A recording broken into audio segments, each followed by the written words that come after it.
Yeah, Sunday, yeah. Hey, I'm back in my bag, I know they missing me. Ay, you know I go hard until they finish me. Ay, I wake up and grind, they try to limit me. Highway to heaven, you know we run high intensity. That's right. I'm back in my bag, I know they missing me. Ay, you know I go hard until they finish me. Ay, I wake up and grind, they try to limit me. Highway to heaven, you know we run high intensity. Sundays with Justin, Mondays we hustling, Tuesdays still training, by Wednesday it's draining, shot wet like it's raining. It's not though, try to knock me off my pivot, I'm straight to the block though. I can't do no pump fake, still watch out for the block though. I'm not your average player, I'm all-star status. Give all y'all answers, not no ball hog bastard. Jump shot looks synthetic, but it's all natural. Body full of ice like I got back from. What's up, y'all? It's Coach Justin. We're here again at the Sit Down Podcast. We have a very, very special guest, Rev Ron Linzie. How's it going, man? Going real well. Thanks for even asking. It's really a pleasure to be here. No problem. You know what I'm saying? The opportunity to kind of like sit down with you. Of course, man. And a comfortable seating, a comfortable gathering. Pleasure to have you, man. I've been hearing a lot about you from my father. Obviously, you guys go way back, so I'm eager to hear a little bit about that, man. Okay, do have a history. That's coming from that West Oakland, what they consider lower bottom. Okay, gotcha. So you know, that has a taste to it, sort of say. Gotcha. So to pass a certain streets, you know what I'm saying, will be called the lower bottom. Right, so we have a history of that. You know what I'm saying, coming up across Mandela Way, OKA Cypress Street, and Cypress Village. So me and your dad goes back a long way. Gotcha. See what I'm saying? I'm 71, so man, looking good for your age, man. Thanks for that compliment. That, so we have some history of maybe be over 40 years. Wow, that's Make amazing. a long conversation short. So our relationship goes 40 years. That's amazing, man. Right. So just think of someone was married 40 years. Right, exactly. Someone was in the penitentiary 40 years. It's people that's been alive 40 years. Right. So 1 to 40 is big. I'm 31. So. Okay, 1 to 40 is real big. It's symbolic. So I just wanted to put that twist on it too. Right. No, Me and your dad go that. back 40 years, so that amazing, says something man. within itself. Yeah, it says a lot about your character, man, and the type of person you are too. To be able to have relationships for that long of time, especially in the day of age, coming from Oakland, coming from the Bay Area, everybody kind of has like a chip on their shoulder. A lot of people are really selfish. It's like a crab in a barrel mentality. So I always like to command long-term relationships, man, just because you never know. People change every day. You know what I mean? That's correct. Mm-hmm. So let's take us back, man, to young, before you were a reverend, you know, obviously where you were born and raised, obviously West Oakland. That's correct. And matter of fact, in the Campbell Village area. Got you. Some people call Campbell. But the Campbell Street, so I raised in that area. So I coming up in that area as a young child. So you got to realize we had struggles. You know what I'm saying? So you just want to be straightforward. So we facing bigotry. We facing racism. We talk about young African Americans. That's a good point. And we facing discrimination. So now you as a young black child or youth, you got to learn about that. Before you can even address it. So you have that on top of learning how to be a young man. You have that on top of how to be a young man. So I remember coming up, one thing about that as a teenager. Some people speak to young people. So you could be addicted more so than drugs. So I'm my addiction was a sure thing. So coming up in West Oak, it was a sure thing that you're going to run into some trouble. It's a sure thing that you're going to have to fight today. It's a sure thing. It's a sure thing that you could get high. So this way you can avoid that. Don't consume it, but it was a sure thing. So that's addiction within itself. And a part of that, not to cut you off, a part of it is kind of survival too, right? Oh, without a doubt. Without a doubt. I'm still here to tell the story. Right, that's amazing. amazing. At 71. So survival, but you got with survival, we're talking about ghetto. Right. We're talking about low income. Right. So now we talk about, we're not talking about the jungle and the Amazon. We're not talking about a corporate business surviving with those individuals fighting that fight. No, we're talking about survival of an environment. You know what I'm saying? So you got to have a survival kit. Just like you would have any place that you need survival. That's interesting. So you would have to have in your kids certain things. So you're going to have responsibility. You're going to have to be trustworthy. You're going to have to show honesty. Now, you got to realize a lot of individuals may have a survival kit, don't have nothing in it. You know what I'm saying? So they wake up in the morning. So I got young people wake up in the morning, probably even today, and they already into failure. Whether it's panhandling or want something for nothing, or calling somebody out their name using the N-word. See, they're setting themselves up already for failure. So it's very important that you survive certain type of situations. So coming up in West Oakland in my days, so it's all about, like you just pointed out, survival was a big thing. And so also community values. How do you survive in such an environment? There got to be some values. It doesn't matter when your clothes not expensive. It doesn't matter that you having serpent bread for breakfast. I'll show you the power of the Black Panther Party for Self-Defense free breakfast program. Wow. I'll show you the importance how even today, if the child had that warm meal, they can hear better, think better. Wow. So this is the beginning of attitudes and emotions and violence. Your family don't have anything for you to eat. So you got to survive just on that alone. So when you open the door, learning psychology, sociology, years later, you're facing 101 attitudes, 101 different emotions, 101. So therefore, it's 101 individuals I may encounter that day. And everybody has their own issues. All of that, and you got to open that door, walk out that door, and deal with that. And we're not raised to be. We're not equipped to deal with that. We're not equipped. Well said. Right. So you would have to learn that. And you're learning on the fly. At the same time, man, you got me triggered already. At the same time, the parents aren't equipped to teach you. So where are you learning this from? Well said. Well said. Why I said well said, that's what a figure of speech that I use quite frequently. Is something that's well said. Someone needs to say well said. I appreciate it. Because parenting is very big. See, so it doesn't go under the category necessary two-parent household and all of that. No, are they parenting? Right. See, so one can have children, one could be a father, one could be a mother. Are you a parent? See, I already can tell I can talk to you all day. I was just talking to my mom the other day, right, and I was telling her, because I have a 2-year-old, my little girl. Yes. And she says thank you every time now, and I love that, right? Because Yes. I'm really big on manners. I raise my kids. I have an 8-year-old son as well, very Yes. well mannered, no behavior problems, none of that. Yes. And I really take pride in that. But it's habitual because I say thank you to them. Yes. I say please, excuse me. You know, and like when you show these kids these certain ways, they're gonna pick it up. It's learned behavior. Yes, and now you can see the power of upbringing. Yep. Not to throw nobody under the bus, no parents under the bus, course no not. single parent mothers under the bus. not. But upbringing, whether it's the environment, the atmosphere, whatever, is very vital.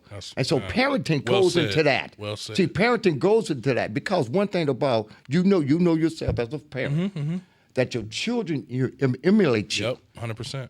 Thank you. Yep. How are you doing? Yep. So now, we get back to origins of West Oakland growing up, but I want to say something that's kind of like it's thrown out the window that I see with younger individuals.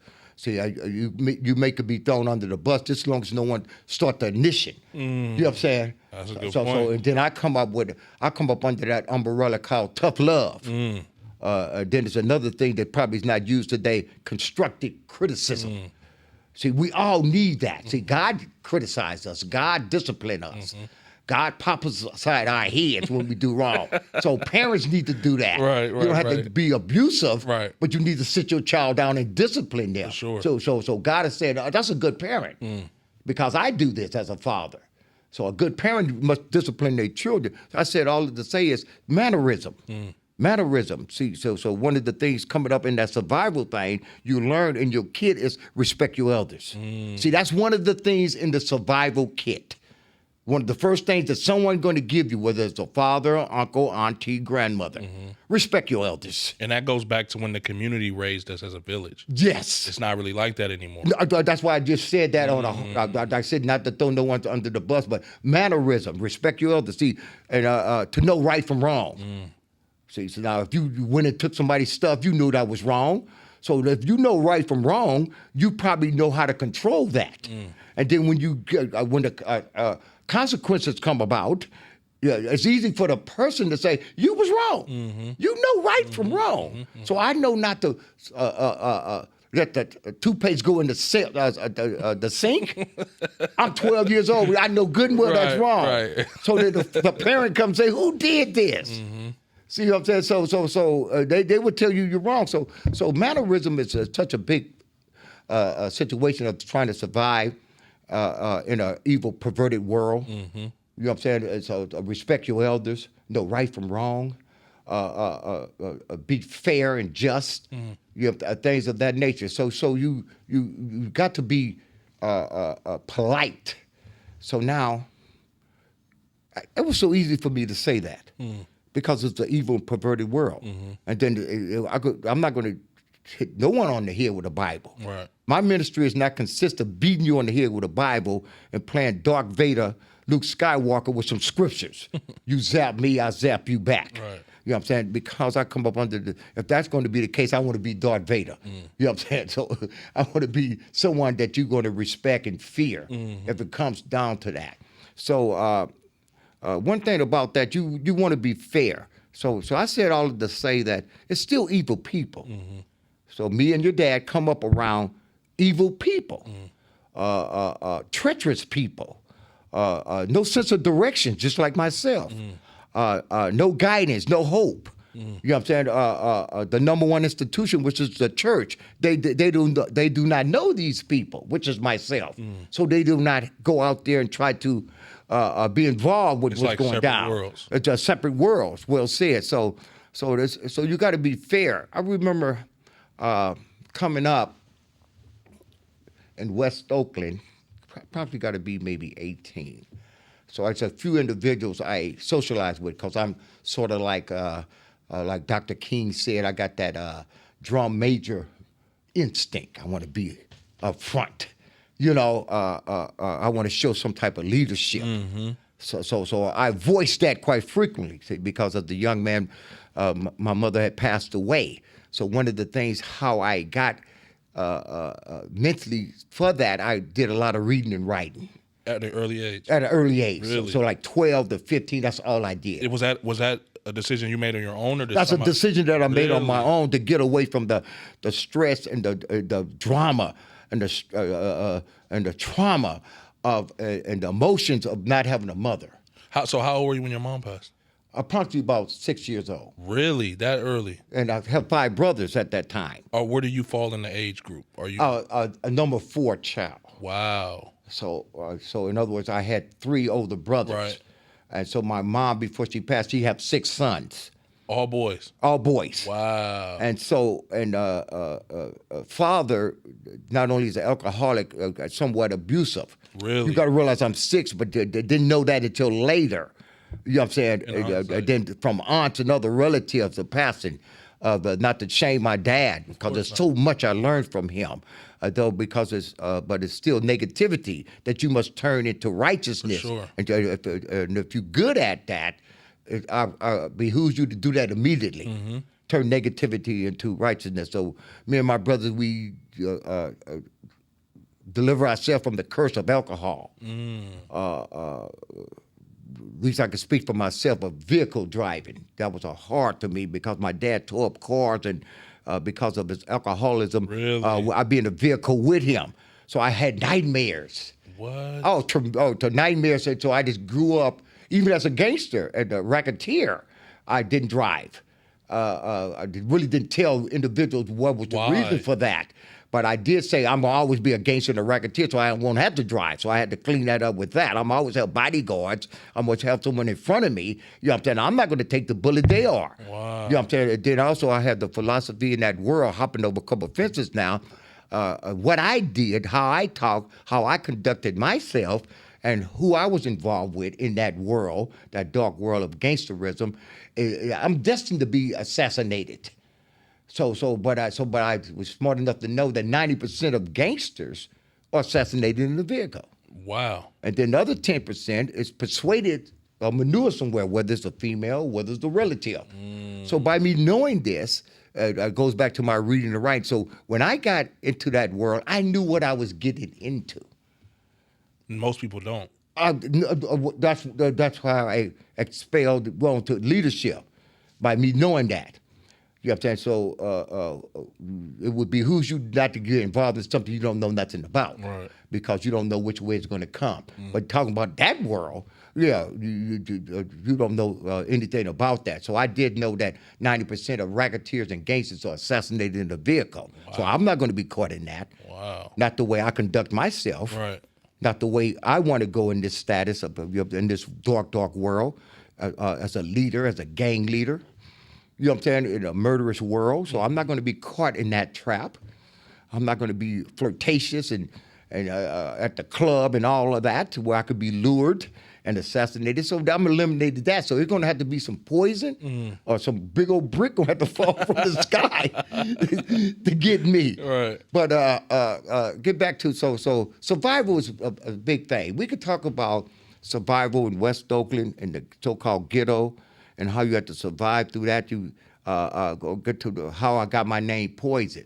So like I just said, trying to be a drum major instinct, want to be leading. So by me reading a lot, I knew a lot about leadership.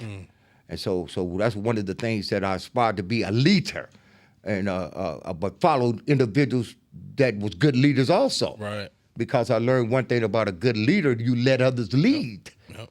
See, that makes have to be a good learner. right. And so some individuals we would talk about, I get out there in Campbell Village and talk about, you know what, old black crime, that ain't nothing. You know what I'm saying? Why would we take some from somebody in the same community? Or why would you be talking under this sister's dress? See, this is the type of stuff I'm talking about 15 to 18. Really? And look here, man, so I ain't gonna just put it out my business all out there, but me and my homeboy sort of say, we went to Berkeley, Livermore, Walnut Creek. Got you. You know what I'm saying? And I ain't gonna play the race card. I know But what we you're did our saying. criminal activity for survival. Right. Not inside the ghetto, not inside West Oakland, not in the lower bottom. So I come up under that old guard where individuals would not have their immediate family involved in such things. So basically just going to what I was trying to say, that so this is my voice in the hood. I'm not trying to sugarcoat that I was a good guy, but black on black crime was not one of my type of things, and I would speak out on that. And so then to make a long conversation short, a couple individuals that I always talk to were trying to recruit, sort of say. I didn't see them in a while. You know, we going to the same school. We climbers, sophomores, and so then we walked through Laurel Park. I didn't see him for a week or so. Then one time, I stayed 883 Campbell Street, so I could look right out my bedroom window and see Campbell. So I saw an individual that I haven't seen in a while, and I go out there. I say, hold up.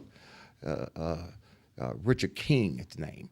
I hope he's alive today, so he would be 70. I see him, I said, look here, man, what's wrong with you? You ain't saw me, and I ain't seen you in a couple weeks, and what's with that, man? You didn't cut me loose. I say something to you. See, at that time, I was smoking and blunt. He said, no, man. He said, the guy, they told us that, man, that you poison, man. We shouldn't be listening to you. I said, who said that? Which was the OGs. Wow. Which was the bullies, the robbers. Right. The treacherous guys. Wow. So and you're young at this time. I'm younger than them, but so that dude that blew me out the water, sort of say. Wow. I say, what? So now I want to know who said that. Did they give me the names? But which are some individuals that I feared. But what's positive about that was they asked them, what was I telling them? And apparently they told them, he said, don't do this, don't that. And now their response to that, he's poison. He's not nobody you should be listening to. And then I said, I like that. So when people say, what do they call you? They call me poison. Wow. Because I take care of all my friends' enemies. And then, of course, I went on to, I had to back that up. So I was not no one to kind of like mess with, sort of say. Don't play with my integrity, sort of say. You know, I don't need no some other male in my face trying to manipulate me, trying to sell me something that's inappropriate or try to talk to me down, you know. So that's how I got that name. Basically, so I kind of like promoted that myself by having that drum major instinct. Yeah, I want to be in front. I want to lead the parade. You know what I'm saying? So you got a lot of individuals, only people can work that have that drum major instinct. Right. It's something you're born with. Yes. And of course, my reading and basically helped out with that by me just reading certain novels. At one time, I went and just read black novels. Things of Native Son, and they go on and on. And Who down. introduced you to that, the reading part, or just seeking information? Because that's kind of what it sounds like you were doing. I was seeking information. I had no sense of direction. Did anybody introduce that, or is it something you stumbled upon? Like, how did, if you can remember, like where did that come from? Basically, coming away from wanting to get away. I thought that even today the library was a hangout for me. Really? So even today, when I prepared for sermons or speaking engagements in the past, I would go to the library. Really? For reminiscing of that's where I started. See, I was one of those library type of guys, and want to be involved in the spelling bee. You know, type of guy, and then I also was a type of guy, but then I could just play the race cards too here. May I? Yeah, of course. Look at here. As a ninth grader, never forget her. Bless her soul and her family, not to talk about her. I don't basically know her nationality, but Anglo-Saxon or Caucasian teacher, Mrs. Pittman, ninth grade. And because of my reading, so she's talking about Christopher Columbus. And we're in the class, and she said he's discovered America. And then she went on with the Pilgrims. And then I said, no, he didn't. What did I say that for? And she said, what did you mean, Ronnie, that he did? I said, no, it was Native Americans already there. And then I was saying, because I was saying, though he said that he was going one way. I said he had lost the English, Italian. He's Italian, so I'm giving the teaching on that because I read, and I was a fan of Christopher Columbus. Oh, wow. And I was saying, no, he's Italian, and then he tried to do this venture before, and he failed. So the Italian did not, the king of Italy did not give him no more ships, so he went to Spain and asked for the ships from Spain.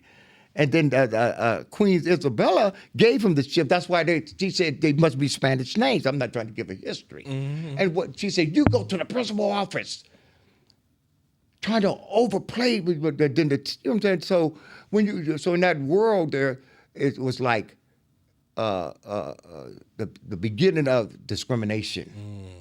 Let me ask you this: do you think she knew the real and was just trying to hush you, or Of course. Really? Of course, because I was that was a problem with me in the school. Same here. It was a situation with George Armstrong Custer, another racial white guy, but it helped me as a gang leader. So I was into the strategies of generals and things of that nature. He's one of my favorites, George Armstrong Custer. So same classroom, and of course, been suspended a few times, but then she wasn't my favorite. She said, okay, everybody graduate, you write an essay on a famous person. It got my attention now. She said, what? She said, I'm gonna grade you on this essay. Write about a famous person. So I was having to be reading about George Armstrong Custer at the particular time. Now, he was the last to graduate out of West Point out of 272. He was number 272. Oh, wow. Not only that, they threw his thing into the garbage, his essay, George Armstrong Custer. They thought it was stupid. They thought it was not a good strategy to win any wars. And his strategy, what he wrote about was Hannibal. Hannibal? The black king. Wow. who defeated the Roman army. Wow. And that's why George Armstrong Custer used. So was he black, George Armstrong? No, he was probably a bigoted, racist white man that had Really? slaves. You know what I'm saying? But I read about him because of his strategy as a general. Wow. And that made me a better gang leader in the future. That is so interesting to me. And so I'm in the 9th grade at this particular time. That's amazing. And so then when she said that, I was all over that. So when I wrote the essay about George Armstrong Custer, I put all that in that. And let me tell you how heavy this is. And remember now, bigotry, Right. racism, Right. discrimination. Right. African-American young man in a racist world, evil, perverted. So I write about that, and then I mentioned the Hannibal situation. I said Hannibal used gorillas and elephants in his campaign against the Romans. I said George Armstrong Custer used Native Americans. He used dogs. He used the same tactics. You know what I'm saying? He had camouflage outfits where he wore the buckskin. And he had the best scouts. So he used the same tactics, though he was defeated in the end, but he won numerous Indian campaigns. Wow. Using the strategy and tactics of Hannibal. Wow. And when I turned in that essay, I kid you not, true story, it was in the principal's office on the wall. Really? Yes. In a good way or a bad way? In a good way. Wow. A+ written all over it. They summoned me to the office to tell me I didn't. Who was my counselor? Fredadovich. Some probably individual listening to this say, yeah, he was my counselor too at law. You know what I'm saying? And such, yeah, 1963, 64. He said, I didn't know that. I didn't know he was the last of graduation. So now I'm getting feedback from these white folks. And they're adults, not only just They're educators. Wow. Instructors. And that's one of the reasons, although I was an African-American young man, it was still on the bulletin board in the principal's office. That's amazing. You know what I'm saying? A trouble type of guy, always giving them problems. They could not, they had to do it. Right. To show the example of a good essay in detail. And not only that, brought out the picture and educational, because it was that to the staff, the faculty at Lower Junior High. And so I wanted to share that with you. No, that's amazing. So how, by me reading and writing as a hobby before playing basketball and football. See, I read about basketball, the rules and all that before I even played. Wow. I didn't start playing till I was like 15, but I read about basketball. Oscar Robertson and all of those guys were trained. I read about them for 2 or 3 years. So when I got on the court, I was good. So it also proves sometimes you educate yourself. Sometimes you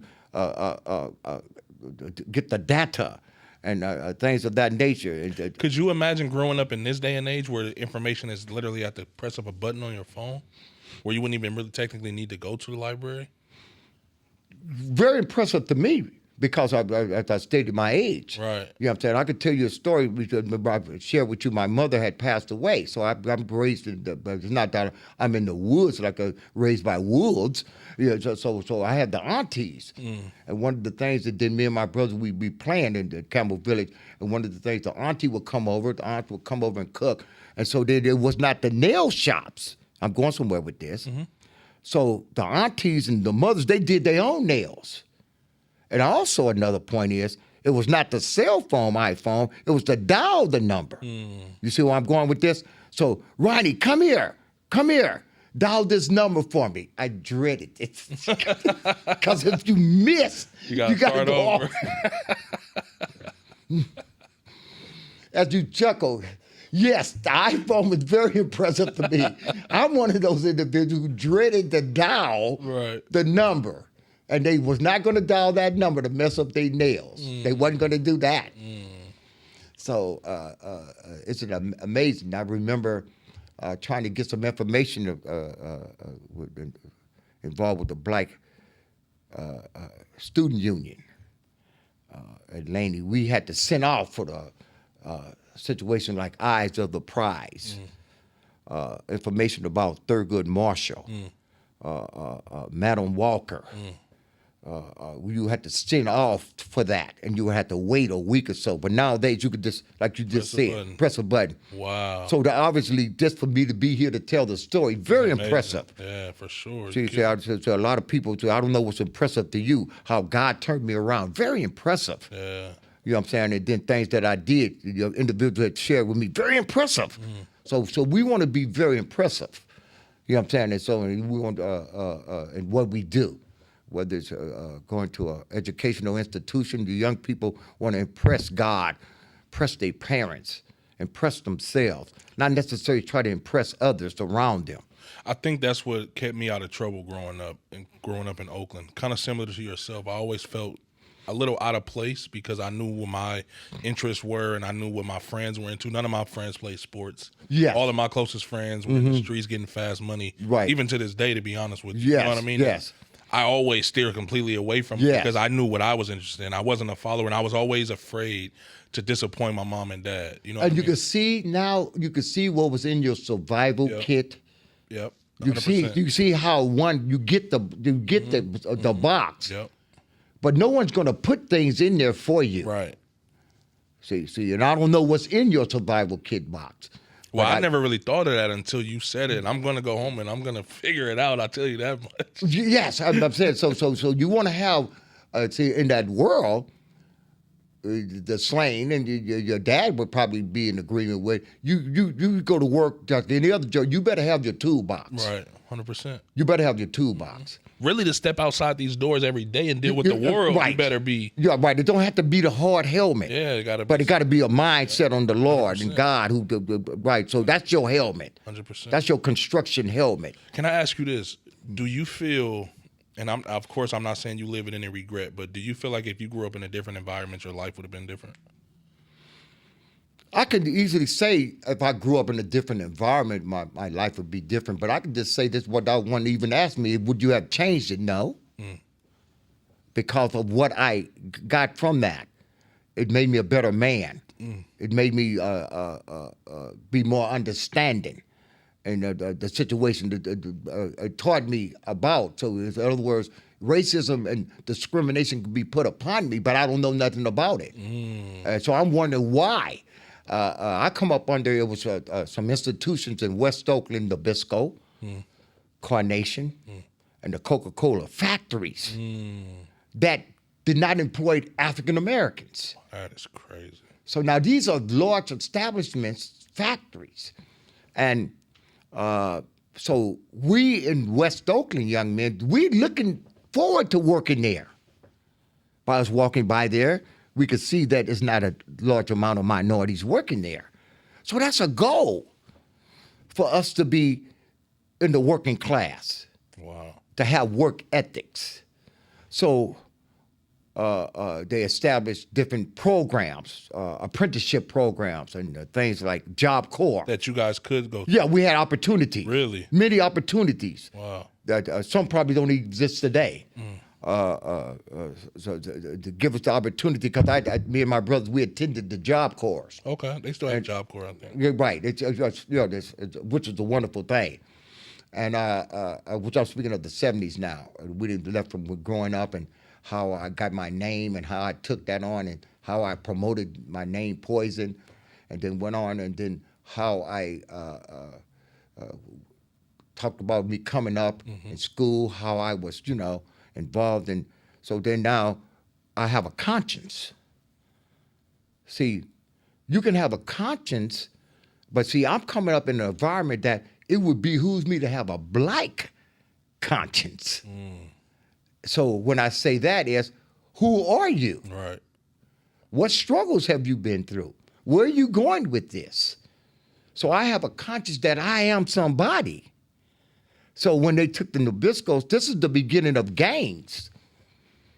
When Carnation, Coca-Cola, Nabisco, these type of factories had left the lower bottom, West Oakland, now there's no more job opportunities. Kellogg's bread companies So now it's now you're showing racism, systematic racism now. So now the young men, we're looking at that. Why would they take that? Why would they move that to Fremont? So we got a conscience. We're not going to be ignorant and naive to what's going down. So then now the conscience is, okay, they don't run nothing down here.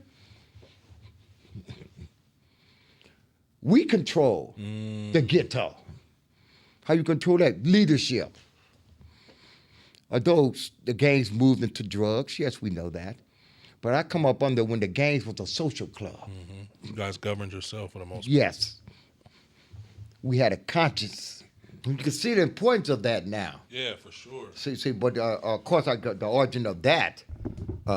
Black consciousness. We talking about the Black Panther Party for Self-Defense. We talking about the African American Muslim Organization. We're talking about the NAACP or CORE. See, I mentioned some organization that was in place, Black consciousness. So I mentioned about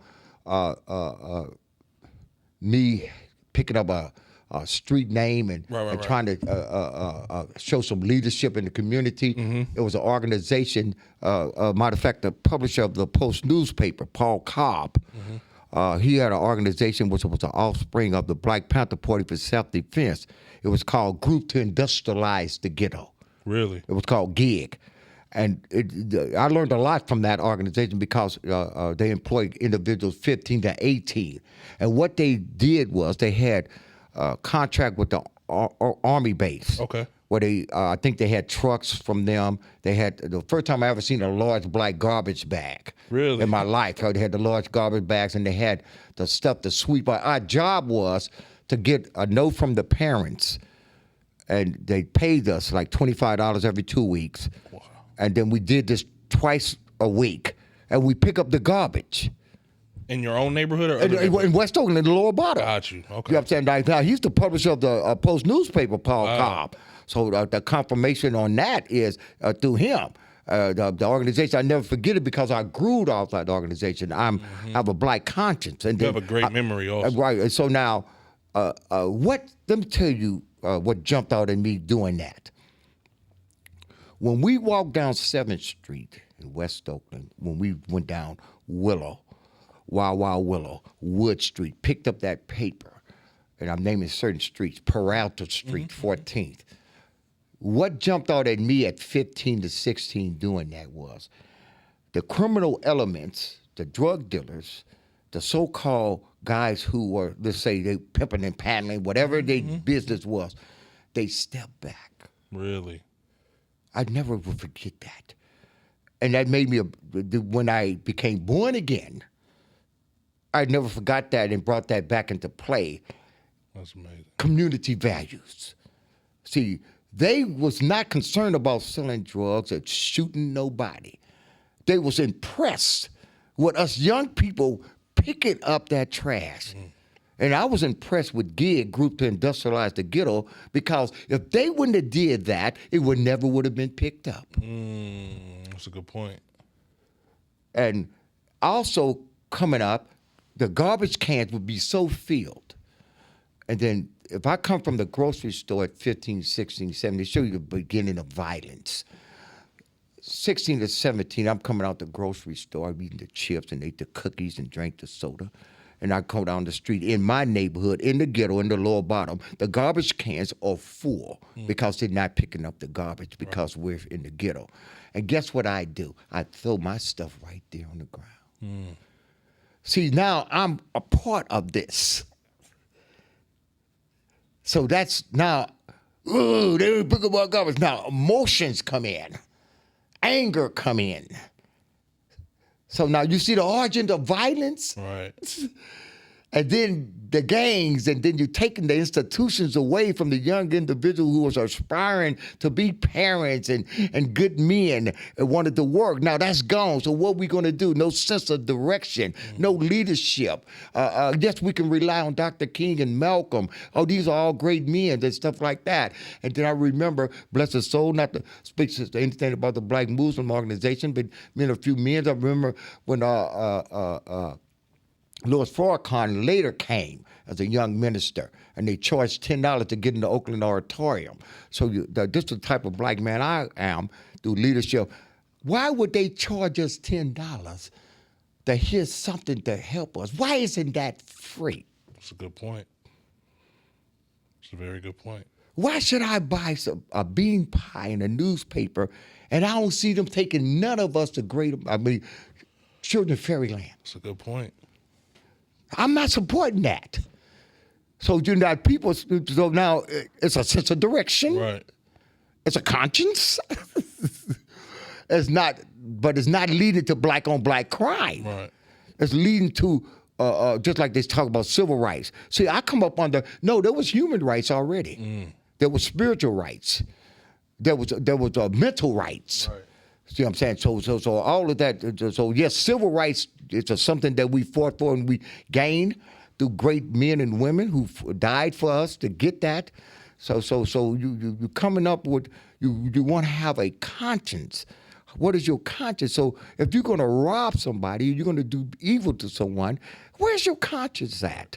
So look at the young men who do the robberies today and the home invasions. Hop over a couple of fences here. And where's their conscience at? You know? And things of that nature. What are they thinking? What is their upbringing?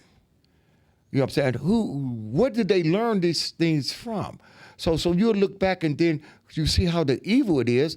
That's the community. Right. They come out the community. So someone say, well, what is the number one commodity in the community? You know, Joe might say, well, man, it's money, man. Money. I gotta get my money, man. Someone else say, man, it's clothes, man. Yeah, I gotta stay sharp, man. That's number one. Oh man, it got to be women, man. It got to be women, man. No, the number one commodity is children. It's the children. And then when the children see leadership, they see they have an opportunity. They see hope. They emulate someone that is of righteousness. The community grows.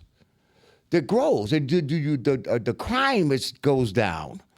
For instance, when I was coming up, there was 3 powerful institutions probably all across the country dealing with African-American men.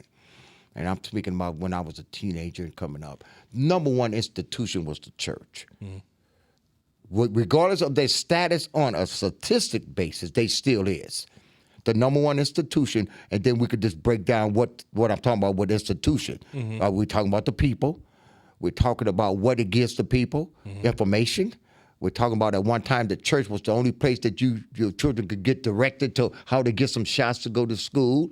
The church at one time where you could just go and pray for relatives or the funeral was going to be there. So it was a top institution. And then, of course, the pool hall. You know what I'm saying? These are big institutions where you get similar things, information, directions, you know what I'm saying, community value type of stuff. Influence. And then the barbershop, well said, influence. And the barbershop. So these are the 3 main institutions. Today, they may have a top 10 of institutions. And prison might be one of the top 3. So we as a community must go to the institution that got us where we are today as strong African American people with a conscience, fairness, and want to educate ourselves to do the right thing. We must go back to the church. You know what I'm saying? Not that today's individuals, what's understandable, the church is the social club, the church is a fashion show, the church is for entertainment. So once the churches come back together, not to turn this into a religion platform here, once they put their rightful position as the number one institution, the things are curved down. The violence has been here for 5,000 years, but we got to curve that. Young people now, no mannerism is thrown out the window. We got to stop that. I mentioned the institutions that was taken out, the different sites, Nabisco. We got to establish some more. West Oakland has been a taboo on apprenticeships and places like that. You know what I'm saying? That's why I mentioned Nabisco. See, so the lower bottom West Oakland, they never had no apprenticeship places down there, because that's a taboo area where they do not want those young people to grow, to have a conscience, to go down, to navigate their own, with their survival kit. You got to navigate yourself through life. Yes. And so growing up in West Oakland, I would never change that because it made me a better person. You were able to experience that side of it as well, so you appreciate the life you live now more, right? Yes. Yes, because of understanding, that being kind and fair. I could appreciate the humble myself. You know what I'm saying? And then I could just look at, see why the children is the number one commodity. You know what I'm saying? I'm a grandfather. Wow, amazing. So I'm here to tell the story. So this coming out of West Oakland. So the message to the young people is that we must be more community orientated. We got to show more love and respect. Togetherness. Togetherness. See, I come up under where the parks will have rallies. Let's hop a couple of fences and play the race cards with Jerry Jones. You familiar with the situation? Wait, Texas the Cowboys owner? Yeah. You familiar with the situation dealing at the school stairs? That he was in a photo. Oh, I did. Yep, I know exactly what you're talking about. Where he was prohibiting some people from entering. Yeah, he was on the stairs, and they kind of like questioned that. He was like about 16 years old. Yep, I know exactly the photo you're talking about. Trying to say, well, he was, he didn't know, right, and things of that nature, and he was young and immature. And I was just saying, using that as a thing. When I saw that, I was saying to myself, he did know, right? Because when the Black Panther Party for Self-Defense, when I was 15, and they was finna have a rally at DeFarmery Park, people knew about that the day before. So I looking for a black conscience. So after Bobby Steele, whoever spoke, Angela Davis, Huey P. Newton, as soon as they finished spoke, I was saying, kill the pigs. Wow. Oink, oink, oink. So I went there knowing what I was going to get. That's a good point. Knowing that what the rally's going to be about. Knowing that it's racist police officers roaming the streets of West Oakland. Knowing that this organization, the Black Panther Party for Self-Defense, war was against the racist police. I know that before I even walked to DeFarmery Park from Campbell Village. You went there for that. Went there for that. So Jerry Jones, you went there for that. That's a good point, man. Let me ask you this: so, how do you being around in that moment, like in those moments, and now seeing today still dealing with cops killing black people, the way they treat black people, being corrupt, all these things? How do you? Obviously, you live a different life now. How do you view that now? Well, one thing about life with me, I want to make it perfectly clear before we continue. One has an opinion. And I learned to respect one's opinion, even if it's not appropriate, whatever. You just got to let it go. You got one's opinion. And I'm coming up, that's the community leadership, the politicians, who's the rank and file officers. See, that is a corrupt, racist institution for 1,000, 5,000 years. It was built on that. It was built on that. Right. And the Black Panther Party for Self-Defense went against that, revolted against that. It's called militant. They had a jacket, or revolutionary. But they was against that. So they was ahead of their time. They was ahead of their time. So now to get back to the base of your question is, it still exists because those individuals was murdered in prison because their voice, because they was going to turn it around, that couldn't exist anymore. If you feel like the institution started losing control? which to the man? Of just control of the I don't want to say the city in particular because it was like a nationwide thing, but just the powers that be felt like they were losing control, so they had to kind of get in front of people like the Black Panther Party and other people who were going against the system. Yes, it was basically losing control, but also it's blatant. You can see the discrimination, whether it's in the schools or the grocery stores, and you could just see it was not the quote what Maxine Waters said, the Congresswoman. The riot in the past there in Los Angeles. She grew up in Los Angeles. She grew up in Compton. I don't know her age, but she's a mature woman. And then they show some things of the Korean shops being looted. Right. And someone asked her, they say, well, you from that area. What do you feel about the Koreans? She said, I don't care nothing about them getting looted. The way they treated us. Mm-hmm. See, now, oh my gosh, she said, could you imagine the feedback on that? But look how that festered in her heart. Yep. It was almost like a natural reaction. Her political platform don't have nothing to do with how they treated us. Yep. How racism is abound. Yep. You're back to the police officers. So this has been going on. And what are you talking about? Blue with blue and all of that, and I remember coming up in West Oakland, where there was no African American police officers going down the streets of West Oakland for many years. So now we got to deal with it, and their objective was to arrest and send you to the pen and get a check. So they didn't know nothing about those black culture.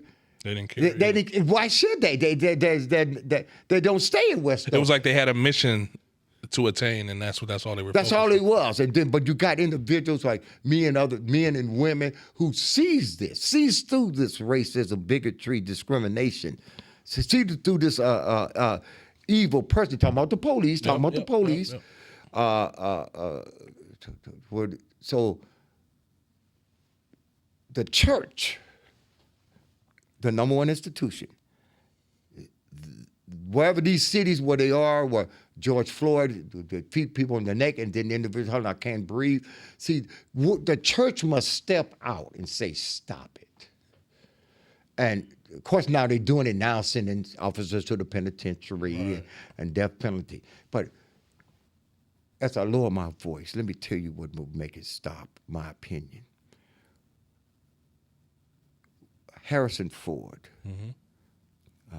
Tom Hanks.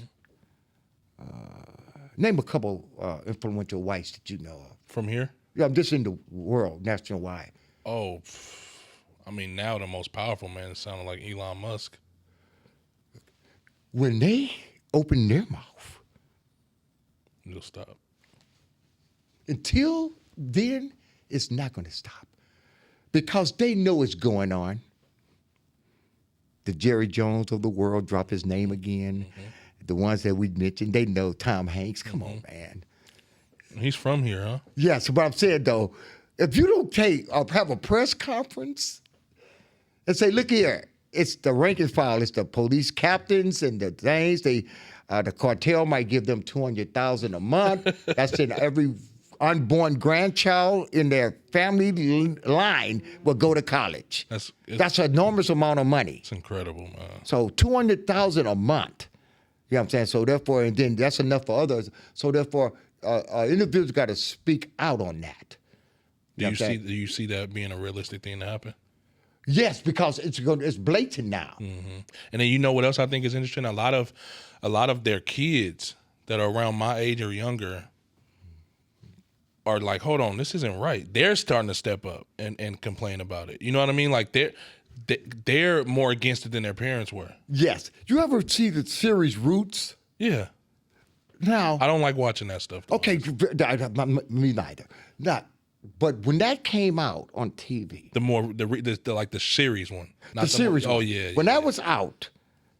Now, I spoke a lot of black stuff. I spoke Black Panther, so I'm pro-black. Right. I don't want to just turn this into a black thing up here. Right. But I encountered a lot of Caucasians, white folks, who was apologizing because their great-great-grandpa. My point is, though, they didn't even know. Right. They didn't even know that their great-great-grandpa, the money that they got, was done on the back and the sweat of African Americans. And it goes back to your Christopher Columbus story. It's like the stories that the history that they're telling isn't the real history. Isn't the real history. Yeah, so it's like, how do you expect them to know? Right. And go ahead. I'm sorry, go ahead. No, that's all right. I told my sons about Sakatosh, Native American chief, which individuals are watching to look that up. So we're talking about the Pilgrims now. So therefore, the Pilgrims, we know they landed on Plymouth Rock, yada, yada, yada, yada, yada, yay. So now, the chief is Sakatosh. So now we know about the big dinner. We do it today as African Americans, called Thanksgiving. So they had the big dinner. So the Pilgrims brought food.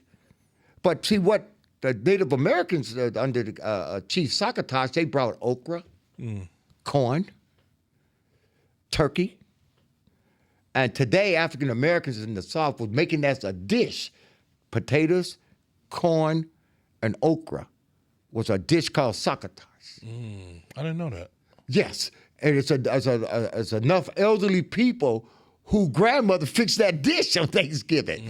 But symbolically, that dish is named after a Native American who wreaked havoc on the Pilgrims, and they gathered up. Wow. But that is swept under the rug, just like you just mentioned. Yeah. See, we may have the okra, we may have the boiled potatoes and mixed it with corn, but what you know what I'm saying? So, and not only that, it's a soul food mix. But we call it Sakatosh, but you named it after the native chief who sat at the table with the Pilgrims. Right. But they don't want you to know that. Yeah. Another movie that was just started with the 54th Master to Glory. Look at the awards that won with Denzel. But the 54th Massachusetts was started by Frederick Douglass and his sons, who summited with Abraham Lincoln. See, might be reading Black Studies. So that was all-black regiment. And Frederick Douglass' two sons served in that as officers. Really? But in Glory, they never showed that. They never showed. So when I saw that movie, I said, oh, because I had Black Studies and I studied. And I told him about the 54th Massachusetts, see, because Frederick Douglass, he fled to Boston, Massachusetts as a slave, and he established himself, and he went on to have a family. He went on to have two sons, and the Civil War broke out, and then he said, Abraham Lincoln, look here, let's start a black regiment called the 54th Massachusetts. So then in the end of that, with Denzel Washington and them, you see they come to the cliff, and the cannons blow up, and the movie goes on. They took that port. They took that port. It was a significant point in the Civil War. By them taking that port, it cut off the lines of the Confederate soldiers. But in the movie, how that's distorted, all we see is they get blown up by some cannons. That has to be nerve-wracking for you to be able to live for this amount of time, obviously, and be such a wealth of information and see these stories and chains of events portrayed in such a wrong way. Does that bother you? Yes, but I don't have to humble myself. That's why I'm not going to have high blood pressure to the extreme. I'm not going to have a heart attack. Right. And I'm not going to get on those soapbox and say, you racist dogs and yada, yada, yada, yada, yada, yada. How dare us? I'm just going to educate my children. You know what I'm saying? And then to let them, just like we mentioned the iPhone. Right. They just have to Google it. Yeah. Do you get frustrated, and again, not to a way where you're overworking yourself, but do you get frustrated sometimes when you're trying to inform and teach people these things that we're oblivious to? Because you're teaching me a lot right now, and I'm a pretty well-informed guy. But do you get frustrated when people aren't receptive to this information? Yes, but it has its place. See, a lot of things has its place. You know, I'm a sarcastic type of guy. It has its place. You know what I'm saying? I have a sense of humor. It has its place. And frustration has its place. Yes, but to answer your question, yes, I can say. But it has its place. Me as a gang leader, numerous times where individuals did not understand what I was laying down. You know what I'm saying? To try to make it foolproof so we can survive, so we won't be injured, so we won't go to the penitentiary, so we won't become drug addicts. This is the way to get out of that. I had a saying coming up, I say, if you want to know how this is done, watch me do me. You Yeah, because but without me saying so.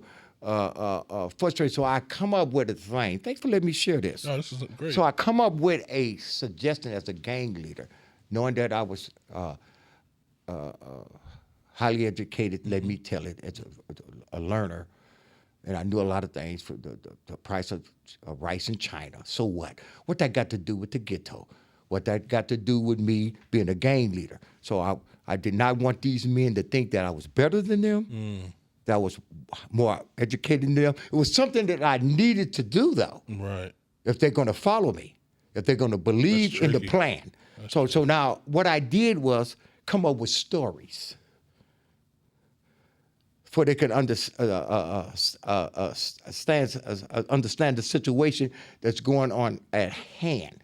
So I had to do that. So when you say, was it frustrating to for individuals not listening? So I came up with different stories about how things. It was a situation with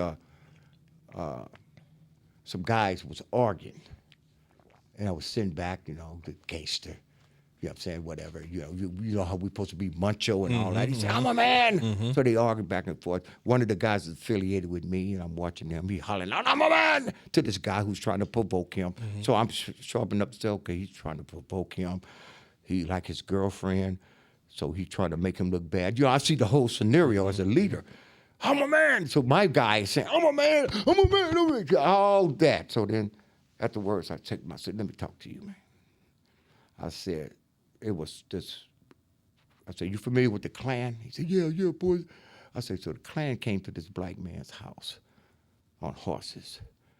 And what he did was, I said, let's give the guy a name, John. What John did was he took his wife and his children, he went out the back door and got them to the forest, safe. And then he went back to the front of his house and said, I'm a man, I'm a man. I said, they hung him right there because they had to prove to him he wasn't. John should have stayed there with his family. Yeah. You know you're a man. Why do you have to prove? See, I had to tell it like that. That's amazing, man. I said, why are you taking the time? You should have just walked away. You can't see the guy was trying to provoke you, and then if you would have went on and won, he would have had to prove you're not. Right. So he could have shot you. Now it's a bad situation for everybody. For everybody. And then I had to tell him, I got to sit back there. I don't want to say anything. I don't want to intervene. He could have been trying to provoke that, to start something with us. You know good and well you under my thing. He see me standing right there. And then what was frustrating to me, I'm telling him, I'm a man, you getting all. So I had to tell him that story like that. Put it in perspective for him. John lost his family. The family lost their father because of you trying to prove to somebody whose objective is to prove that you're not. So I learned to do that. Told one of the famous stories.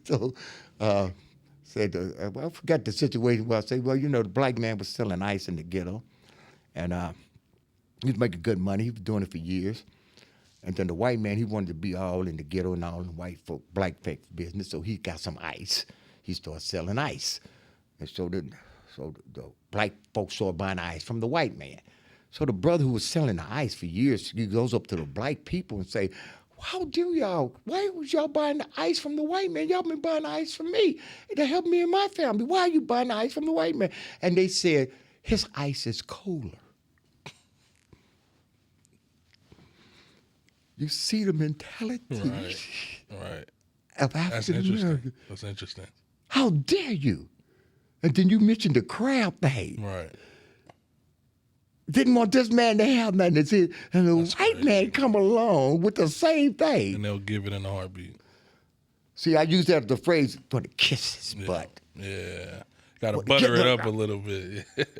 And you acting ignorant right now. So I'm in a world that it was not behooves me to say, you ignorant dude. Right. You stupid man.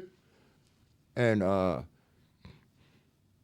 had something that how was frustrating. Had hop over a couple of fences here as a gang leader. Individuals doing some stuff. You got incarcerated young men, and some of them applied today. So they ended up going to penitentiary. So by me being the leader, the girlfriends or spouses knew me. One of the reasons why I got the nickname The Godfather. So it's been numerous times where they come up to me, Godfather, I'm on my way to visit such, and I'm going to give them $100 and on the books and talk about anything that you want me to say. I said, let me tell you something. I said, as soon as you get up there, you tell them I said this. Tell them The Godfather, poison. And something I already told them, but I probably did, you need to know this. Now, there's been about 3 or 4 young ladies who I've said this line to. I had to pack down. I said, he know, don't do the crime if you can't do the time. I said, you got 2 kids out here, and he wants you to come up there and bring him $100. I'm not saying don't give him the money. He's at the weight pile doing push-ups and jumping jacks. Want you to, I say, you're doing the time, sister. And tell him I said it. How did they receive that? Whom? Both parties, actually. He already knew the person that's incarcerated see the power of my leadership. And also I sent him to direction, brother, you should be hoping she have something for you when you get out. How did you even go to the penitentiary? You shouldn't even be in there. And then not only that, you got kids, you should be out the game.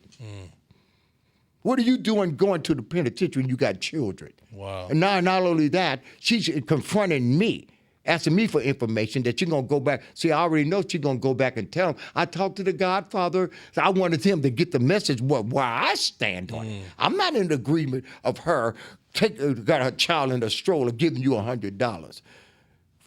So some of them learned, ask me or the other gang leaders for it, bruh. Don't ask your woman, bruh. That's weak, coward stuff, bruh.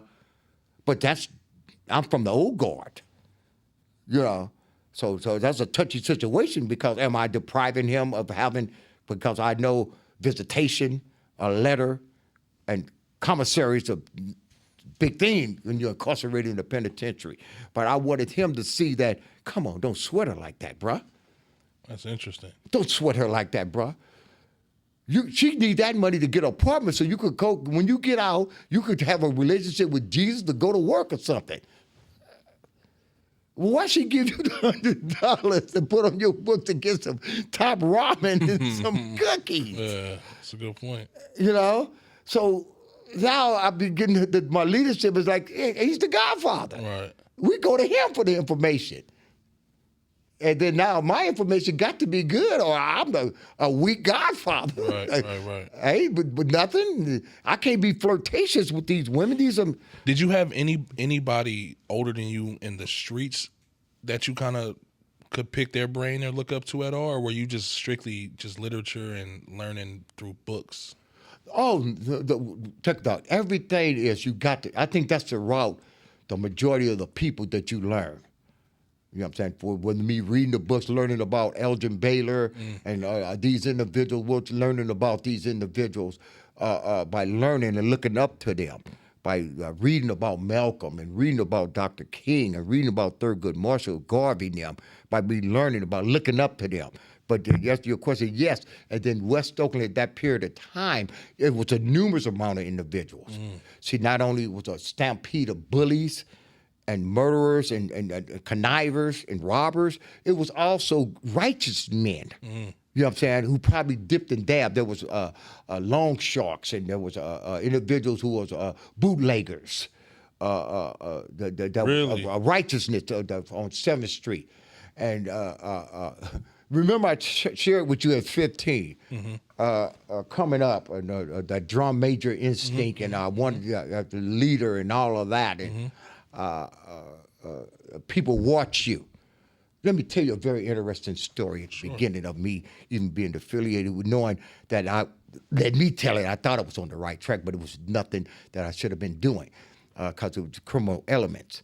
So I'm promptly about same time when the individual I got when they were telling me poison, same time when I got a black conscience. I was on 7th Street in West Oakland. walking down, and it's an individual. His nephews, they was heroin dealers, and I'm not going to drop no names, but he was the man. I even dressed today from him, so you got to realize he wore reptile shoes, wore suits. So it was numerous clubs on 7th Street. The BGO, Big George Lee, Rosie's, John Singer's. It was a club, and it was a pool hall called White's Pool Hall, where the cannabis dealers would be in the back of White's Pool Hall on 7th Street. That's where you buy the cannabis and all of that, and pills or whatever you're going to do. So I'm walking down 7th Street, and the guy that we all looked up to thought he was like the Bumpy Johnson of the world. Right. I mean, the Black Al Capone. I mean, he showed it by his dress attire. And a lot of things I imitated from him. And he said, got a lot of game from him. He said, come here. He said, I've been watching you. He said, I want you to do me a favor. So I said, yes, of course. And he gives me this $100 bill, and he say, I need you to go up to Simon Brothers, with us, a big hardware store. A lot of individuals today would never forget that. It's on 7th and Broadway. It was called Simon Brothers. He say, I need to get back, what was that, 8-inch paintbrush and full of screwdriver. He said, could you remember that? See, I remember the day. He said, 8-inch paintbrush. He said, go to the counter, ask the guy for it so he could show you where it's at. Now, he giving me all this information. As I'm on 7th Street, I'm about 16, 17 years old. And then he gives me the $100 bill. And he said, don't forget the receipt. So I started walking straight down 7th Street. I'm like between Campbell and Wood. So I walk down 7th Street.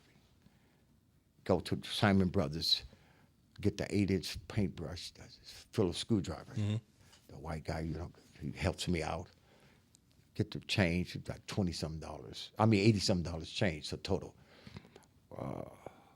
You got to realize if you're there, that's like 1 mile, almost 2 mile walk. I want to make that perfectly clear. So once I get the change, now I'm not going to skid this high roller's money. I'm fearful and respectful of him. Right. So I walk back down, make a long conversation short. Walk back down, and then I see him. And I give him his change.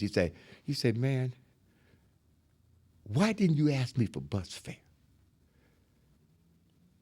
He said, you didn't hear me calling you? He said, when you got down there, and that's the first thing come out of his mouth. When you got down there, you said, I can't understand. He said, did you walk back too? I said, yeah, I walked up and back. So I'm not telling myself, I've been mess with your money. Right. I was still to whatever. And then I give him the receipt and all that. And he said, let me ask you, he said, I gave this situation to, what do you do? I don't want to mess it up. He said, 4 other guys. You say 6 other guys. It was something where it's the number 6. I gave the $100 bills. He say 6 guys. I trusted. How many you think came back? Knowing who he was, knowing his attire, knowing the power of his nephews, knowing that he ran things on 7th Street, I said, since he asked a question, I said, 5. He said, you're the only one. What? He said, I've been watching you. How individuals listen to you when you talk. He said, I've been watching you. You know what I'm saying? How you carry yourself, how you say, how you doing, your mannerism. You know what I'm saying? He said, I got work for you. So I'm just telling you, people be watching. Yeah. I'm not going to get into detail of the criminal activity I was about him, but also he's a boss. Right. So I got protection. Right. But how one have respect. And honor goes a long way, man. It goes a long way. That's my phone here. Hey, go ahead. And so, yeah, thanks for letting me share that. Oh, that's great. This is great, man. Yeah. It's your dad. Really? Yeah. Can you call me back? I'm in the middle of an interview here. Okay. He probably won't know, did I make it? Yeah, he gonna call me too. If you want to answer, you would have called me. Oh, okay. Yeah, okay. you would have called me if you didn't answer. Okay. Yeah. But no, that's powerful, man. Let me ask you this: so, how do you feel now, seeing West Oakland out, what it looks like as far as with the gentrification and just how different it looks down there? I always knew why, as a gang leader, got affiliated with an Acorn mob in the 80s, late 80s there, in a heroin operation. Why I mentioned that is like, I already knew that they wanted that area. Then it came to the conclusion why they took a lot of things from there, because it was coming back. It's interesting. And that is like, how could you put it in slang? Location, or prime real estate. And let me hop over a couple of fences today. Anglo-Saxons and Jewish, and not even what you want to call it, a race cause or whatever. They buying all black clubs and jazz clubs and blues clubs. Why? They cannot perform jazz. Right. That's where the money is. So it's all about controlling. See, I had to learn that it never was about my intellectual capabilities or I'm just as smart as the Anglo-Saxon or Caucasian. It was my skin. Because I learned that through the white associates and so-called white friends who revealed themselves why their peers didn't like me. It's never about, we already know you're more athletic and smarter than us, rocket scientists, you know what I'm saying, up a yay. It's your skin. So once you learn that, young people that's going on to college, it's really probably not a direct attack on you, but yes, it is, not to contradict myself, but it's your skin that they're afraid of. It's your skin. And the fear of us gaining control and power. Right, so that's something they do not want. So they must have control of West Oakland. They're going to put a church down there. They're going to put a hospital down there. Slowly but surely. Yes, it is, because I know individuals who went on to Jesus, 80, 90 years old, who already predicted that. Wow. That we as young people didn't see it, because they said, one day going to be these white folks going to be down there. And then I remember someone's mom, before she had passed away, had said something like, she said, like, 5 years from now, if you tell somebody you was from West Oakland, they're going to say, what? How could you be? Because there ain't going to be nothing but whites and Latinos. So we know, with the exception of Acorn, we know the exception of Campbell Village. We know that that's going to take a lot of work for them to get them out of there, because, but how about a couple of things? Let's say the homeless situation. I'm not a politician. I cannot solve that, but I know why it's created, and it is a part of something that I learned by being in that world. It's just a new game in town. See, so once it appears, this work is. Does everybody work it? It's get in where you fit in. The cannabis, it's a new game in town. Get in where you fit in. See, the homeless is a $1 billion business. Prisons is a $1 billion business. See, these things are money. So it could go either way. Politicians could get paid off. So a corrupt police officer could get paid off because of the money, the influence it brings. The new elect mayor, not to attack her nationality, but Asian, Asian. Yep. Her voice is homelessness and violence. We'll see. She knows nothing about African American culture. She knows nothing about succotash. She know nothing. And then if we asked, not necessarily her, but I've done this in the past by being sarcastic, and I had white folks, men or women, talk to me, and especially during Black History Month. But I'm a retiree and a grandfather now. My grandchildren call me Paw. But I would just say, okay, with the exception of Malcolm and Dr. King, name me 3 historic Blacks. Couldn't do it. Whether it was a school teacher, educator, because I could always go back with my counselor, Mr. Fredardovich. You know what I'm saying? I didn't know he last on West Point, on Graduate. So I'm 14, 15. He's been educated. Right. He's teaching you. And they put that on the wall. That's amazing. They put that on the wall. Speaking of your writing ability at such a young age, talk a little bit about the book that you mentioned to me off camera, From Gangster to God. From Gangster to God. I love that title, man. Right. And so that's all that stuff that I already mentioned. So my twisted mind, I could say now, is I wanted to be a gangster and a racketeer. I wanted to be a leader. Because of things that was taken in the community, I made a decision to be that. You know what I'm saying? Who am I to be such a task, such evil, consists of criminal elements? You know what I'm saying? So by me going through those changes, that world, and then God's preserved me and saved me. So let me tell it, I used to be into that world, in that criminal world, of that negativity, that evil, perverted world. And then under the title, not pimping and pandling, I'm not a home invader, I'm not a robber, I'm not a manipulator, I'm not a con man. So what are you into that life? I'm a racketeer and a gangster. This is what I'm aspiring to be. So therefore, you cannot be a racketeer or gangster unless you know something about that. So therefore, by me reading, I know the definition of gangster, to have experience in something. So for me to be a gangster, I'm going to be around other guys. It's going to be a gang of us, but we got experience in this. So we are gangsters, or we're racketeers. So from gangster to God, all that time, I'm not driving, thought I would live that life forever. And then God stopped me, brought me down to the lowest level. Really? You know what I'm saying? So then it told me I had what the attributes that you gave, and communication skills and strategy and organizational skills. I want you to use that for righteousness. Lord, you mean you ain't going to take that from me? No, I have no intentions of taking your strategies, your communication skills. You know what I'm saying? And I'm not going to take that, but you must use that for righteousness.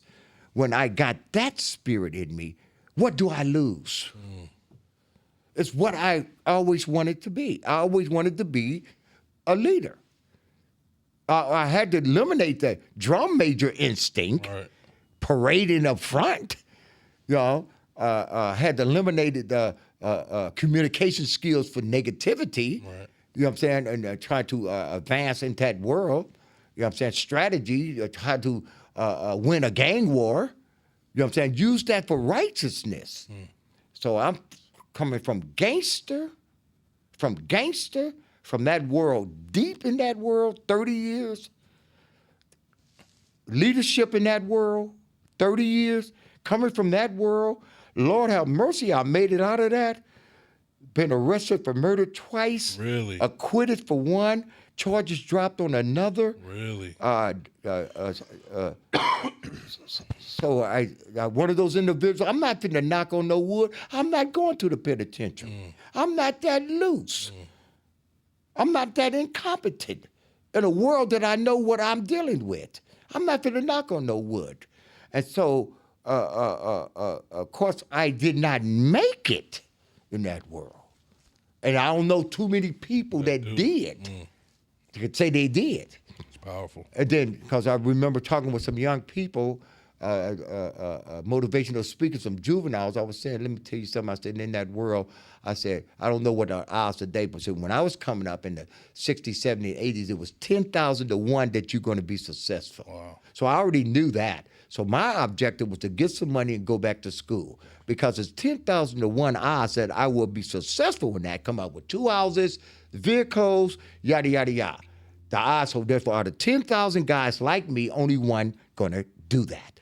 So we got that's finding Danny. And then another option for me is I'm going to go to the penitentiary. I'm going to the penitentiary, or I'm going to get killed. I'm going to get killed, or I'm going to become a drug addict. And I was telling the juvenile, I say, when you come up with a fifth one, tell me, I might get back in. It ain't no fifth one.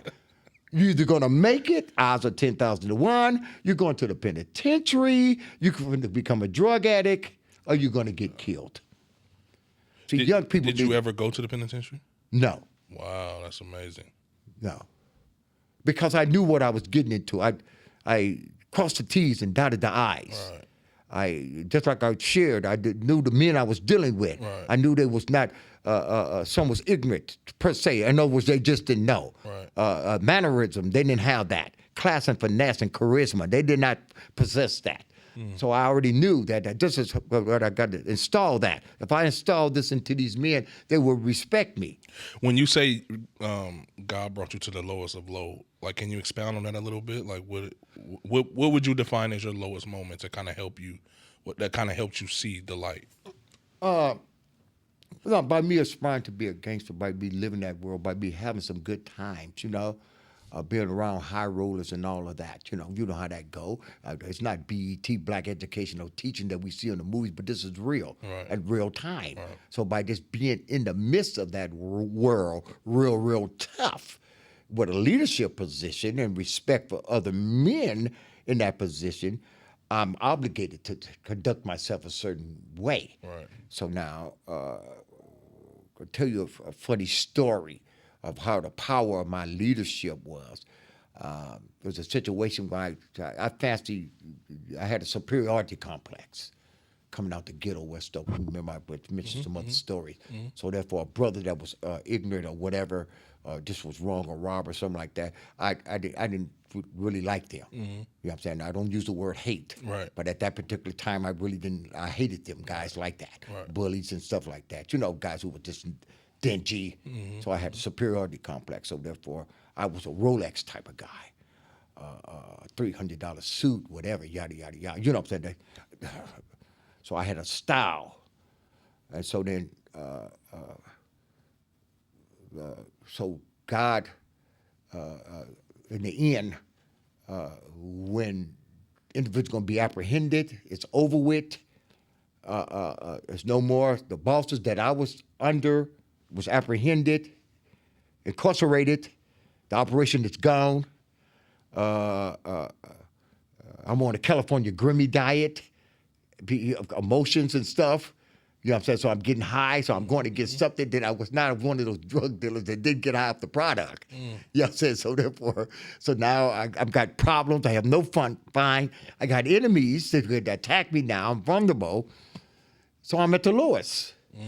I got a Timex watch with no band on it in my pocket. So it went from Rolex to so I'm homeless. Wow. And it was a situation where I was, I didn't go to the penitentiary, but I was doing some old case that I did I had to do 6 months in Santa Rita because I didn't tell the judge, but I was telling everybody on the street, no, I'm out of this. I'm out. I'm there. Oh, Poison, why you out? I said, something came over me that never came over me in my life. He said, what is that? I'm afraid. Wow. See, whether you're a shoplifter, a robber, whatever, like myself, a gangster, a racketeer, once fear come over you, I advise you to go get out. Because that never really applied in my resume, And once I started being scared for my life, and I wanted to live life, and I don't have a Rolex watch, I don't have men to my beck and call. I do not work for men who are multimillionaires who run an operation. It's gone. So I was homeless, and I had to make a choice when I mentioned California Grimmy diet. I'm using drugs now. Right. I had to make a choice. Do I get back, stay in this life, and try to get some money because of my reputation and who I am? You know what I'm saying? Or do I just throw in the towel and go homeless? So I said, I'm done. And another key to that was, remember now, I have small children. Right. I did not want them to grow up. I was blessed. The Lord showed me they're young. They don't understand yet. They're not 15. You know what I'm saying? They're not 18. Their daddy's a drug dealer and a gang leader. They want to imitate him, and they're going to get killed. They're going to go to the pit because they can't feel your shoes the way who you are. So therefore, all of that is the fear. So I'm at my lowest. I'm homeless. I was in San Francisco homeless. And I was at the low. That was considered low because I'm in the SRO in 1988 to 1990. I'm in the SRO single resident occupation motel room. Wow, for 8 years. No, 98. So I was homeless like 2 or 3 years before Okay. I came back to the community store doing some work. But that was the lowest, the point. See, I'm homeless per se. I have a motel room, and I do some work for the city of San Francisco. And I didn't want to go to Atlanta. I didn't want to go to Sacramento. I didn't want to go to Stockton. So I chose to go to San Francisco. But I'm out. I have nothing because I'm eating at the shelters. For a man that what I used to be, that was low to me. Yeah. And it was a situation where I'm leaving this hotel room. Remember I mentioned the superiority complex I had. I'm leaving the motel room. I got to walk maybe 2 miles to get to a feeding place. A $200 suit. I'm at the lowest. Let me tell it. I've been in this motel room maybe a week or so. And then because of, let me tell it, my intellectual capability, I knew the timing of the feeding at the shelters. So I knew what time to go there. This might be still using my capabilities from that world. Okay, I want to know, I need the list of the place that's feeding and what time they feed. So this particular time I'm walking from the motel room and I want to get to the eating thing before anybody else because I used to be number 57. I want to be number 15.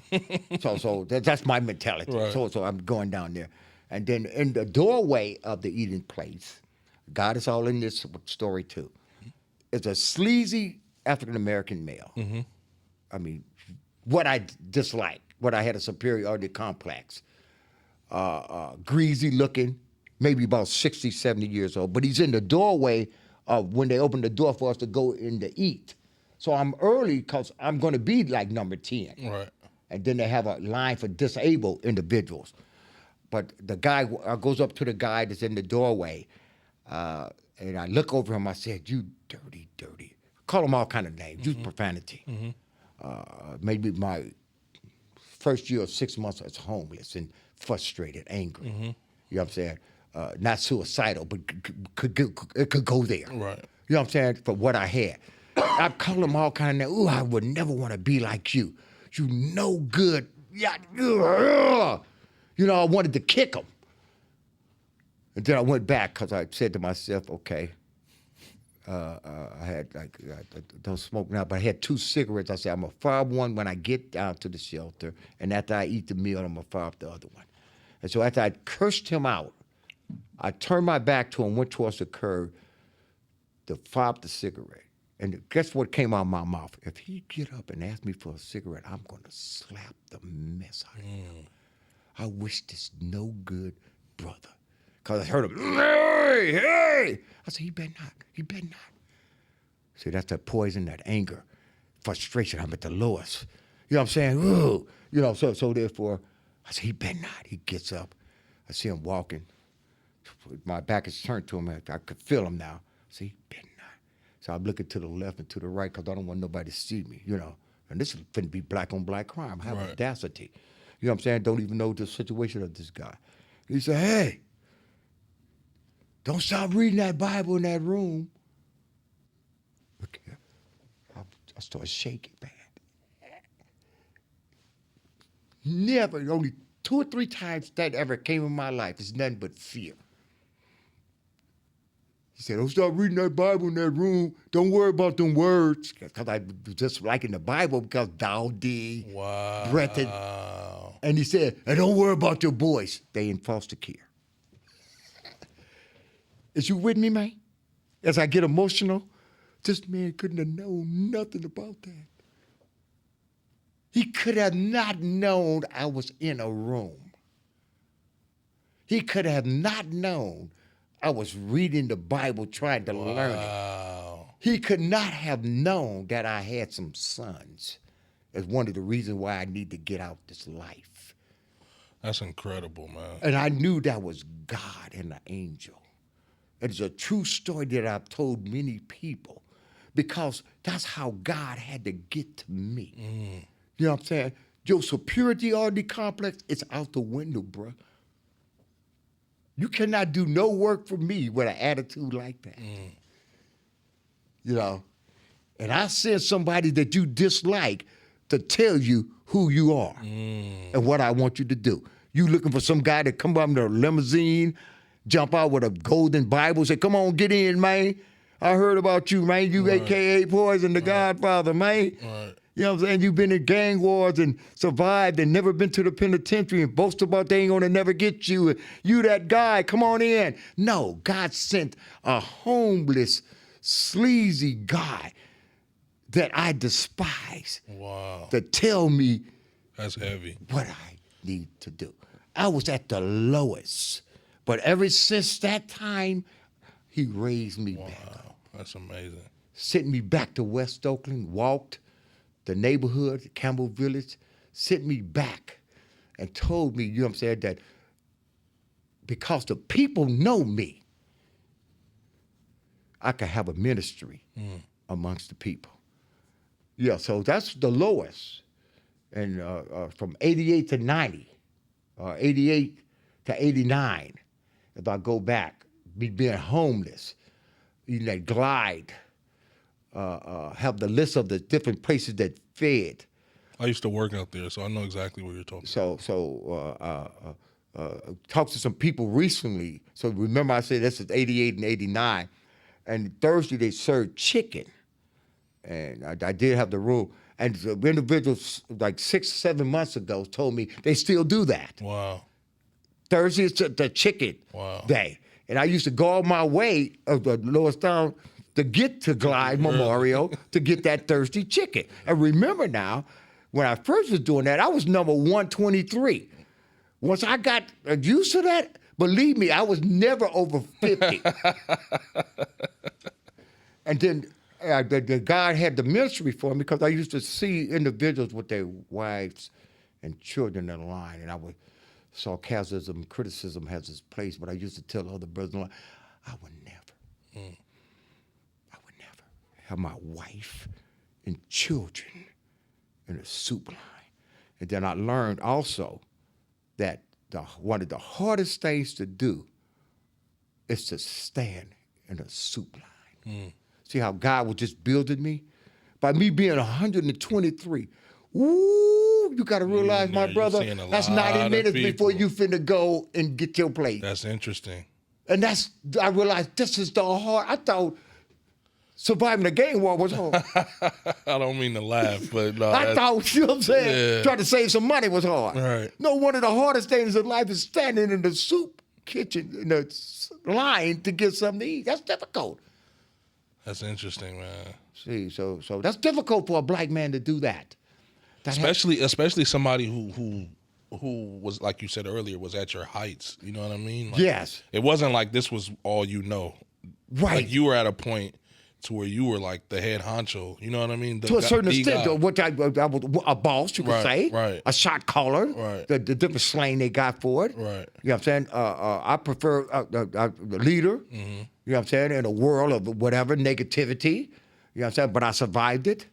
And I was one of those individuals who wanted to install not the violent part of it. I was the master of the Cold War. See, my specialty was negotiation and kidnapping. You know what I'm saying? Because I knew from reading, the worstest thing that you could do to a black man is humiliate him and embarrass him. See, you know, all about that. You know what I'm saying? Certain things you can do, take his money, whatever, but don't humiliate him. You know what I'm saying? That ego again. Too. Oh my God, and the pride, yada yada yada. So I fancy humiliation without violence, which had to be a lift up, take him to an isolated place, interrogate him, chastise him, have him think, and let him go. That's one of the reasons why I'm here today, because I was ordered to do other things, but I did not. Wow. Because my specialty was knowing I don't want to be humiliated. Right. It was one guy that he let me tell you how powerful God is. We warn, and I know as a field marshal and enforcer, we must kidnap this guy for information. And I'm telling the crew, it's not about no fatality. No, that's out the window. I say this guy is 25, 30 years old. The way we lift him up and bring him here, and I get the information and give to the bosses, we win. And I say, why he does not swim with the fishes is, his boss is going to know that I did this. Mm-hmm. And guess what? His bosses know me. Mm-hmm. So they know Poison questioned you. And not only that, he asked the important questions. Who drugs it is, where it's bagged up at, and who's running the operation. Mm-hmm. If you want to walk out of here, all you have to do is tell me who drugs it is, because it was invading the area. Where they bag it up at, which I know is vital. You got to have a backup place. Right. And who's running it, because I take orders from people, so I knew whoever was on the field was taking orders from them. Got all that information. So he went back, I already know, because I'm telling the crew, they asked him, what did you tell him? I told him that the shoot and we back up here. Hardnick had to get out the game. Right. That's crazy. I knew he had to get out the game because you was an informant. Yeah, at that point. That's interesting, man. And I see, and therefore, he's hate me.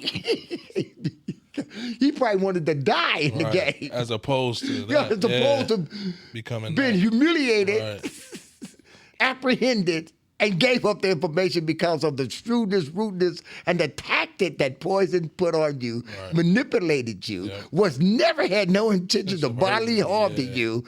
But you don't know that because you in a world that it summons that. That's interesting. That's a different level of thinking, man. Right, so I'm a reverse of psychology. This is how you finna leave out of here. No ifs and buts. You know how the game goes. This is real. What you did warned what you finna get. But I tell you one thing, how you can make it out of here. See, you know, I had the manipulation conversation. And then, of course, the attack on us is off. The gig is up because it's information that we didn't know. So we didn't know who we fighting. So how could we win a war? We don't know where it's coming from. But we just know that he is the contact person to our opposition because they used him because he's an established guy. Right. So they're going to give him the D if it works. Because we must hop over a couple fences and get the information that we need. And then it's a dirty, dirty game, man. Look here. A cross, double cross, and it was something that I always tell the crew is there's a triple cross. Never go for the triple cross. You looking for the cross and the double cross, but the triple cross is coming. If someone is good at the triple cross, you ain't gonna see it come. Gonna come to a woman, gonna come to a relative. Somebody close to you. Somebody close to you because that's the ultimate way to cross you. If they want to cross you, they got to work the triple cross, you know, which is something that is unexpected from you coming from you. Yeah. When is the book coming? Okay, I'm in preparations, and some of the excerpts from the book are just, as we said here, hopefully this winter. I've dealt with some other publishers and other individuals and done that, and some people just say, you know, righteousness and corrupt. Yeah. And so there's been some delays from Gangster to God. Yep. And it tells the story of him of coming out of West Oakland. And see, the book consists of three themes that's pertaining to my life and other young men's lives in the world. It's redemption, repentance, and restore. See, so those are the basis of why I'm here today. See, I like that. Redemption, I was redeemed. and I repented from my evil ways. Let me tell it. You know what I'm saying? I'm in the flesh. You know what I'm saying? I might say the F word if I stump my toe on something. You know what I'm saying? You know, I might use it, but I've repented from gangsterism, racketeering, criminal activity, lying and conniving, trying to get something that's not mine or possess something like that. So the repentance is big. We got young people today who are involved in criminal activity, involved in negativity, and they deep into that. It's like mud. Matter of fact, it's like quicksand, and they're going down. And so, but all they have to do is just repent. To say, you know what, I don't want to do that. So when I was doing some motivational speaking, because of my reading and the things of that, I was using black exploitation movies to get the message. Remember I shared with you stories I did? So I went into that area right there. And one was like The Boys in the Hood, as you recall that movie. See, what was significant, I was telling the young juveniles, was Lawrence Fishburne, when he told Cuban Gooden, you give me the gun. Yep. Give me the gun. See, there's nobody standing in the gap saying, give me the gun. Yeah, that's interesting. Give me the gun. See, whether you give the gun, after he gave the gun, he still got into the vehicle on the drive-by. And I said, another significant thing, I'm telling these juveniles, he said, let me out. And remember, he went on to college, and Ice Cube got murdered. See, you got to have the strength to say, let me out. I say, next drive-by shooting, you finna go on this. I say, I'm gonna tell you all, some young men, the driver ain't gonna call you out your name or nothing. I'm gonna tell you why, because he wish he could do it. You know, it's funny you say that, because a lot of my friends, like I told you earlier, none of them play sports, and they always respected me. Some of them are in prison to this day. One of my closest friends just came home after doing, 13 and a half years. He just came home like last week. Yes. But all of these guys, they always told me, like, what we respect about Justin is he's not scary, but he knows where to draw the line. Right. Y'all about to go do this? Oh yeah, drop me off. Drop me off. I'm not even. See, you see the message for the young people? Are you afraid? No, one of the things, there's nobody standing in the gap and saying, give me the gun, or give me the dope, or give me the attitude, give it to me. There's no, and you don't have the heart and the strength to say, pull over, let me out, whether you're walking or whether you're on a bus, let me out. I'm done with this world. See, that's something you could be going down in quicksand or in mud and don't. So that's the message that someone, through a story, so they can be redeemed. I agree. So they can repent and so they can be restored. You know what I'm saying? Because you get a lot of individuals. You notice on a murder, young man, you know, the aunts and the mothers for years have said he was a good boy. I'm not going to get in this man to kind of like someone take that negative. He was going to school. Right. He was. Right. Until.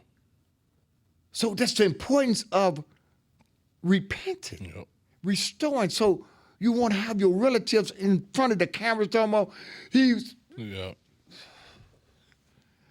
You know, so it's I want to tell this one of my favorite positive stories because it was coming from the heart. But I did a lot of things that I did. I didn't know how significant it was until, of course, years later. This was one of the top stories that I was, because of my character and my intellectual capability, led me telling. I boast in the Lord with that. You know what I'm saying? Instead of me talking about myself, but as I could go as far as say drug dealer in that world, but by being a gangster, yes, I did that. It was a crew under me. Young man was walking to, matter of fact, going to McClymonds. So you got, I'm a young adult now. So he's walking to McClymonds. So sophomore year. So that puts him at 15, so to say. But he walks out the projects. I see him, and then it was so. And then I tell the crew, I say, "You see that young man right there?" I said, "Man," I say, "That's what y'all should be doing." You know what I'm saying? Because you had to be 18 so we could bail you out. So individuals affiliated with us, he's not 12, 14, 17. He's 18. So that's a significant thing. So this kid is still going to school. I said, y'all should have stayed in school. You know, I'm just talking mess, father figure, big brother type of longo mess type of stuff. And then, boom, a year elapsed. True story. See him again here because I'm a bag type of guy.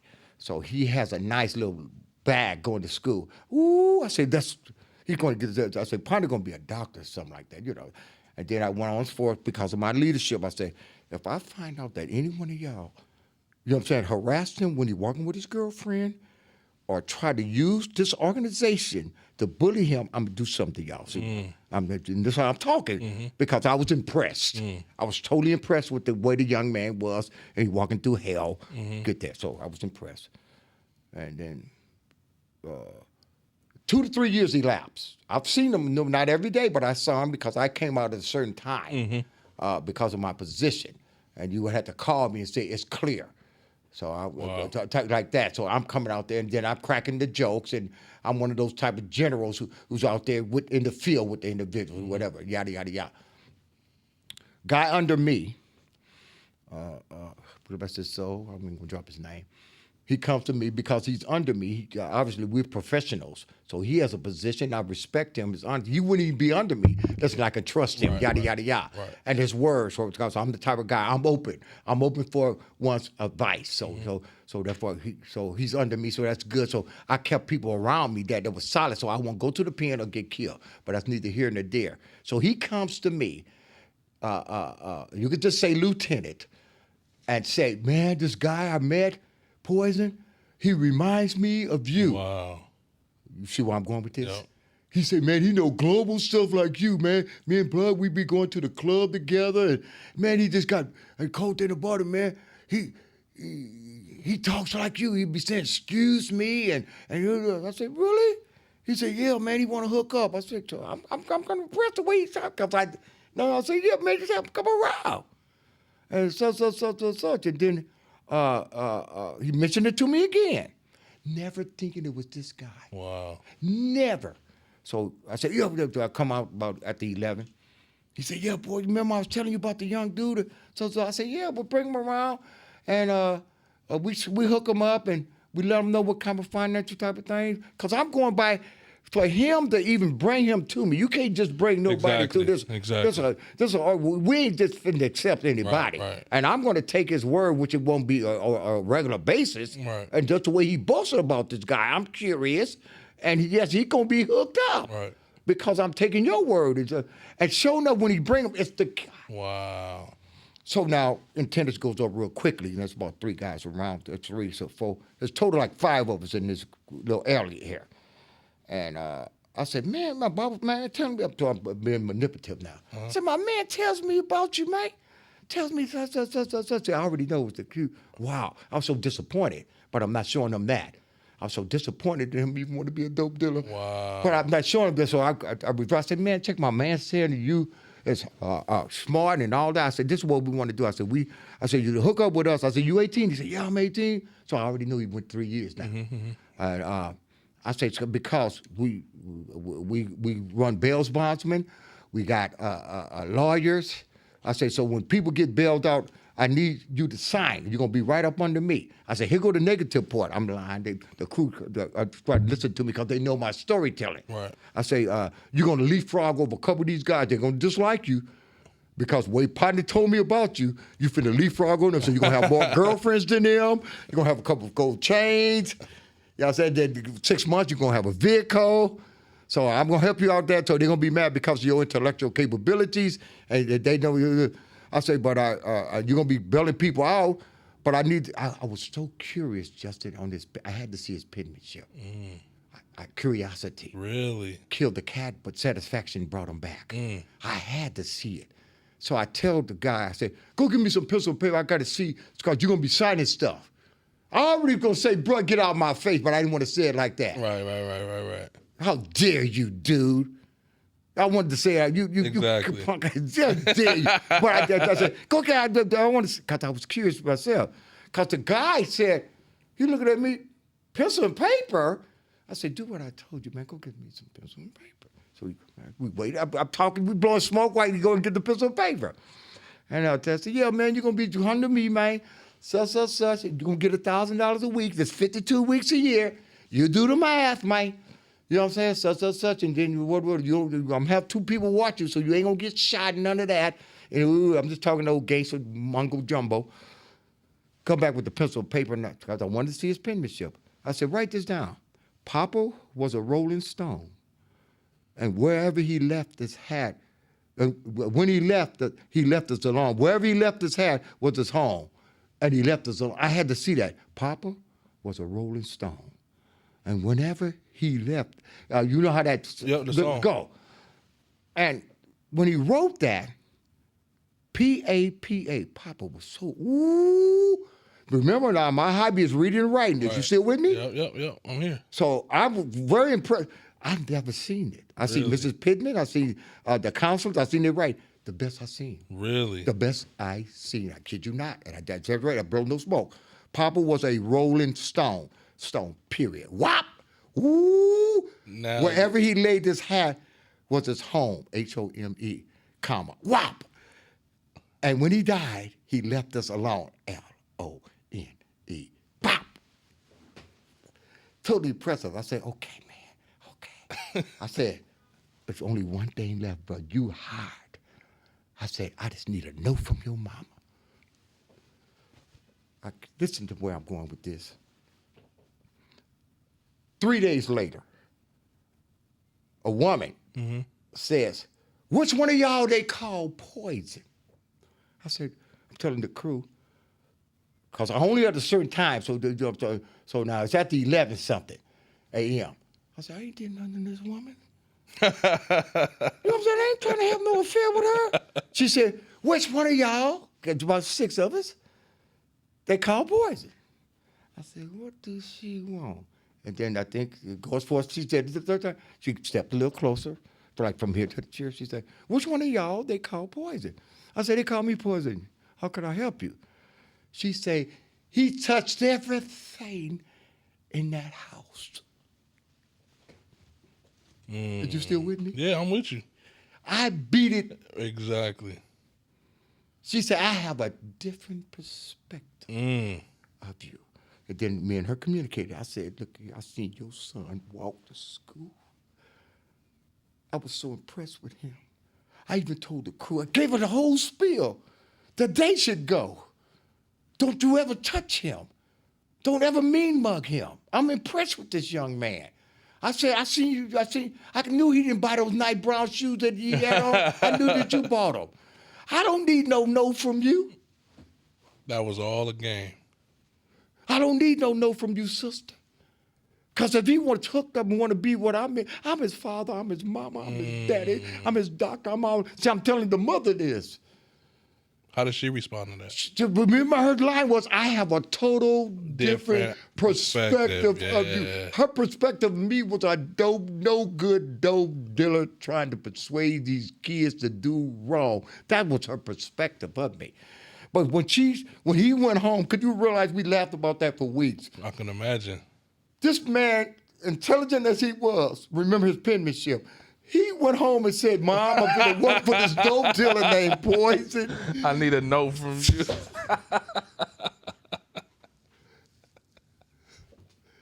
That's hilarious. She said, I touched everything in the house. She knew what I was saying. Yeah, that's amazing. You know, and to show you how the emotion that was, I want to get emotional, but I wanted to show you my character. Right. And I'm saying that my reputation as a character. No, and it was another guy. I told him with McClimate. I met some guy who was at the game, and he scored 2 touchdowns. They just cast him out. But so you know how that be. That's big. And I told him years later. The similar situation, but not as dramatic because he just come along. I said, let me tell you something, bro. I would say the McClimate stand. I said, I'm going somewhere with this. I said, me and my homeboys, we smoking pot. We was in McClimate stand, football game. I said, you was playing. So he already listening. I said, let me tell you something. You ran 2 touchdowns against a very good defensive team, Castleman. So now he know I'm knowledgeable of the game, right? Yep.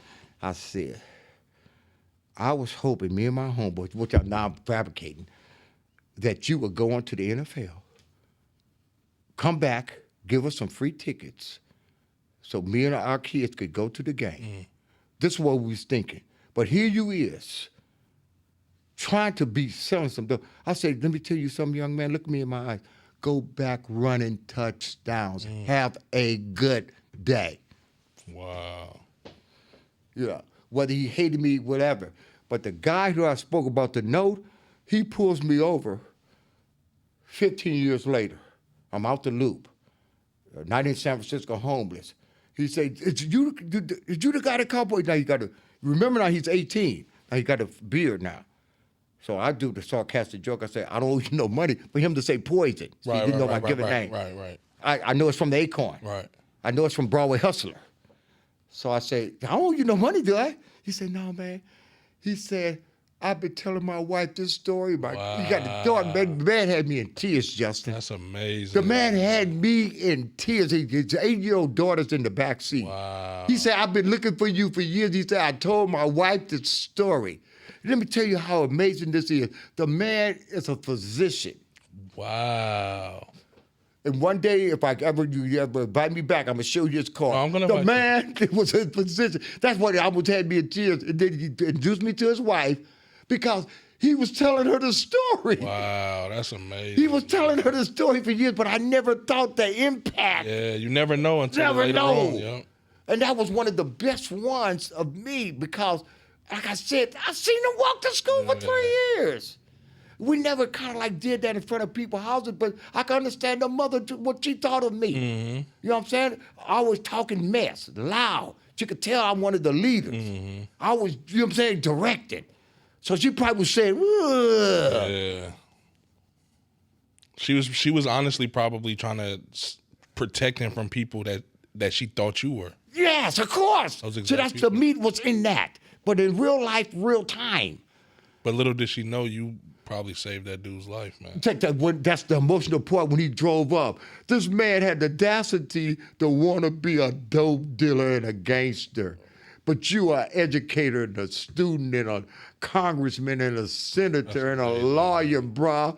See, that's why we go on to leadership. It got to be men who stand up and tell them that, even if you're in that mess. Give me the gun back, just like you said. Just earlier. like you give me the gun. It got to be someone, whether coming from the church, from the pool hall, from the barbershop, or from the father figure walking the neighborhood, from the senior guy who playing dominoes at the park. You got to be open-minded. Yep. And then you see the individuals doing it. Come here, man. Let me talk to you. Yep. See, that's the old guard. That's the guard of me and your dad. See the difference from then and now?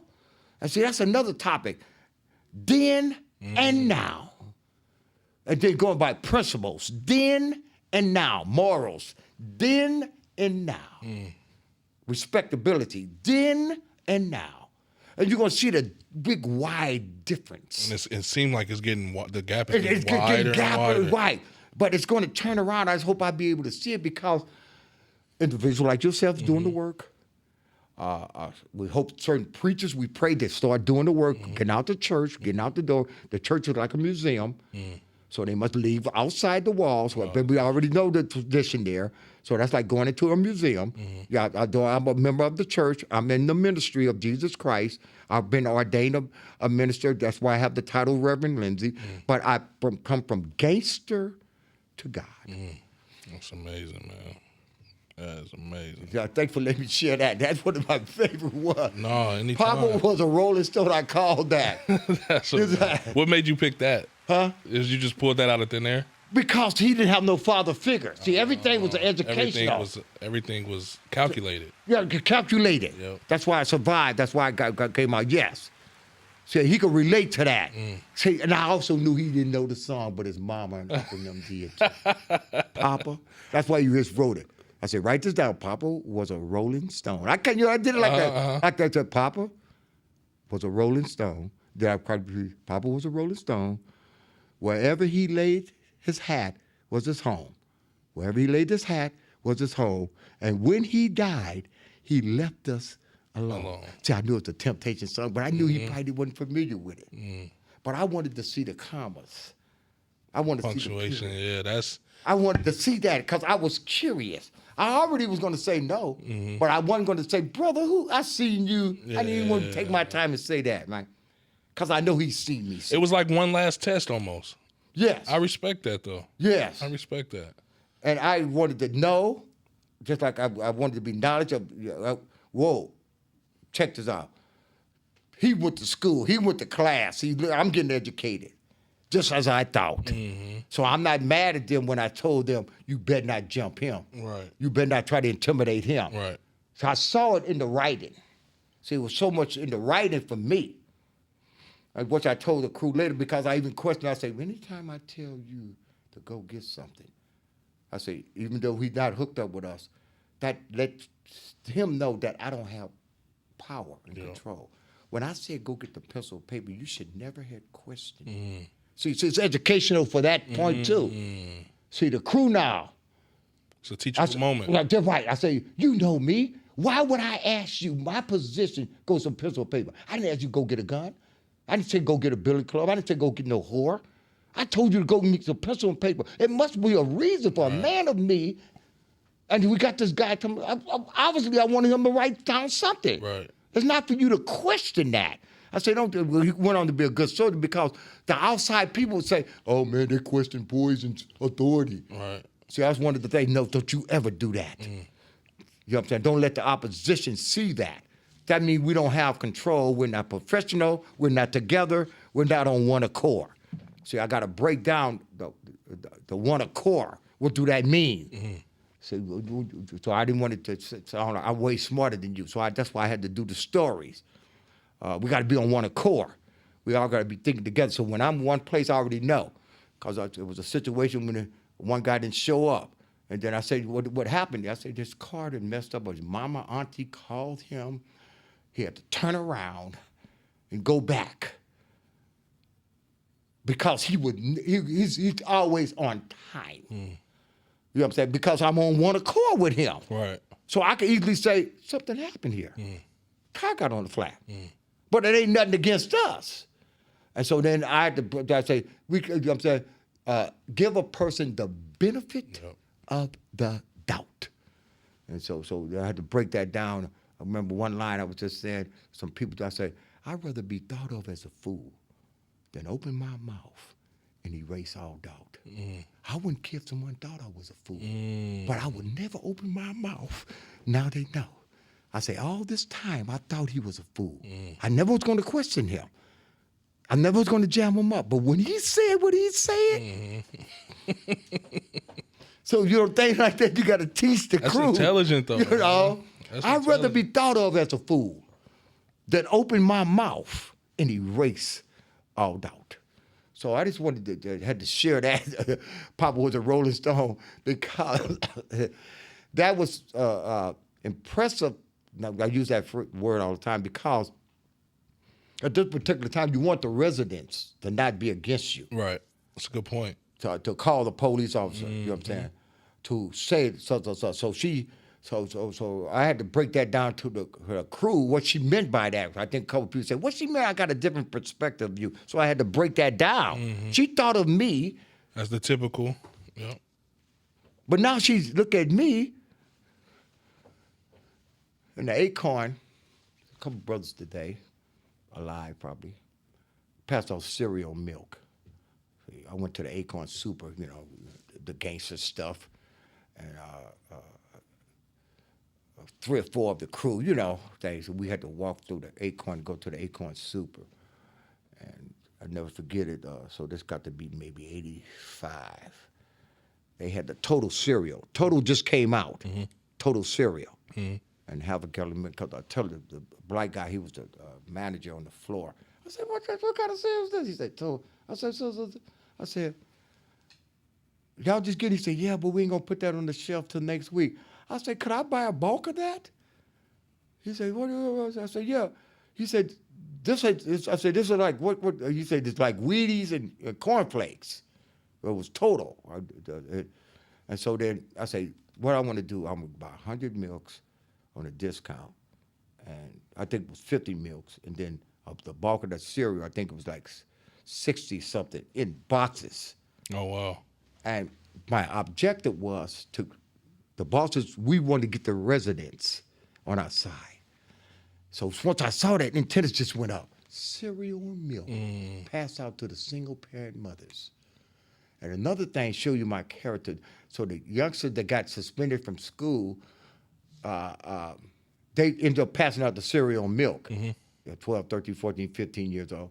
And then I had to give them the spiel. I said, car burglaries, because remember I never did the black on black thing. Right. I said car burglaries, it's 10 to 12 noon.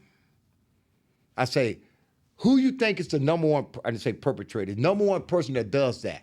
Individuals like you, suspended from school with nothing to do. So you have no money. You know what I'm saying? You have no job. You stay at your mom. So therefore, you're going to break in this car. I cannot allow that to happen in this area. The police will come, investigate, but you're giving them that insight to investigate us too. It's a win-win situation with For them, yeah. And they may arrest somebody who didn't even do the car burglary, which you did. I said, but I've got work for y'all. So they passed out the cereal and milk. Oh, wow, that's dope. And then one time, it was up to 680 doors in Acorn. I counted that. So they're passing out 123 milks. So now I got the data on how many single parent mothers. Wow. Which is very vital. You know what I'm saying? Such, and how many seniors stay there, so therefore we know where not to hang out. Right. Such. And then one time I stumbled on them. They're in the doorway. They remember now, they the trouble kids. They went on to be great, suspended from school, but they're not breaking any cars. They're not stealing. They're not doing that because they got a job. They're getting $25, which we equivalent to about 50, 60 today. You know what I'm saying? That's to pass out the cereal and milk. So one time they had so much milk and cereal. I said, wait a minute. Why y'all didn't pass this out? They said, I said, one of the 100 they said, no, we only passed out 70. So we didn't want to tell you, Poison, that it's like cut in half, because you know how North American Negroes are. I'm not going to take no dope dealer cereal milk. You know what I'm saying? So, so all that is up there. So I'm sharp enough to know that. Right. They didn't want it because it was so I tell them, I say, if y'all pass out one, that's one house I can run into. Do your job. I wouldn't care if they don't take it. Just knock on the doors. Yeah, they see this is new. They know, you know what I'm saying? They see the, trying to give them the little crate type of thing. So that right there, you have the respect of the community. Whatever perspective they have of, so what? I passed out cereal milk. Right. You put me on the cross, put the nails in my hand, or whatever. Right. You know what I'm saying? Or don't take the cereal milk. Oh my God, I got to close on this one. Narcotics agent comes real quickly. It was a raid. Talking about in the Acorn Project, which is after the Broadway Hustler thing. I went on to be employed with a heroin operation, multi-million-dollar heroin out the Acorn. And I used my skills from being a Broadway Hustler leader. They employed me with them. So so they gave me an executive position, so to say, if I want to put it in layman terms. So then it was a raid, and me and a few other guys, we out of pocket. We right there on Adeline Street by the Acorn. And I run because there's 3 flights, it's 3 things. So I run it to go through this courtyard gate. But the one narcotic agent, I don't know whether he was informed, but I never forgot about it. But he was in pursuit of me. But I got him on a lead way. I got him knowing that I got a block, not a block ahead of him, but I got 2 hallways ahead of him. So, but I could feel him running. And then I look behind, I see he was going to run after me, but I have a advantage on him because we saw him coming and I immediately ran. But I have a firearm on me and some other contraband. And once I knew he was going to come, I said, golly, I could throw the gun out. So with me and who I was, that would have sent me to the pen. Because he could easily say I'm a leader and such, whatever. You know what I'm saying? It would have got me 3-4 years. So I don't want to get caught with it. I don't want to throw it because they confiscate it and catch me later or arrest me later. So I'm going all the way, taking the leap of faith. I run up to the 3rd floor, knowing that this was, matter of fact, it's the only way he could come. He gonna come up to the 3rd floor. So I knocks on the door, 3rd floor, sweating it. I'm not going to shoot him, and I just hope he don't shoot me. But he's going to do that. I can feel him downstairs, the bottom. I can just feel it like that. Woman opened up the door, chain thing. I say, "Is your husband here? Could I speak to him?" Being straight on block, said narcotics agents will run at me because I knew she kind of like saw me. Right.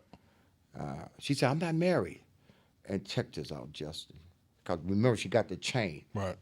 Her son is at the kitchen table, and it's a cereal Wow. and milk. I said, "Will you please let me in? I will pay you." She took the chain out. Me and the boy, Jacob. I can't even go for his name, but it was a J.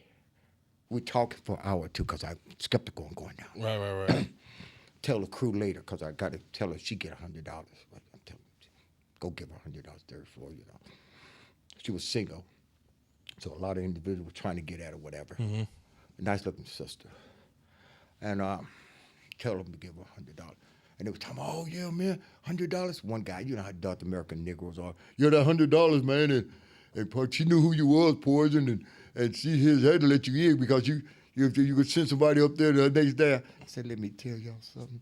That woman let me in because of that cereal and milk. Don't you ever forget it." That's playing the game, though, man. I said, "It was the cereal and the milk." That's dope, man. You know what I'm saying? And not only that, she gets $100 because she prevented me from going to the penitentiary. You know? And my arrogance, I did not want to throw that gun. You know? And I did not want to get apprehended. You know what I'm saying? Because nobody's fingerprints is on it, and it have been fired. So it was just by me just knowing the game. You don't have to catch you Right. over a dead body. Yeah. They don't have to catch you. Depends on your status and who you are. No, they just need a gun with your fingerprints, or they just need your wife to say, "Yeah, he grabbed me, but Yep. the jail." Exactly. And they can't wait. They can't wait. Yeah. Yeah. So that's part of my character, you know. And I brought that to the bosses. They paid for all of that, but I boast in the Lord how God was always preparing me for the ministry. You know what I'm saying? But we passed out cereal and milk. This was amazing, man. I got to get you back on here. Look, we running out. Ooh, I got to use the restroom. Yeah, we wrapping up. But you got more to talk about? We can keep going. It's up to you. I know. I got a few things. No, we do. What's a part 2? It's gonna be a part 2. We could do a part 2, part 3, however many you want. Okay. We got to make sure we get you back before you drop the book, for sure. Yes. For sure. That has to be priority number 1. Yes. And then whenever you're ready, this is an open door for you. Yes. All right? Yeah.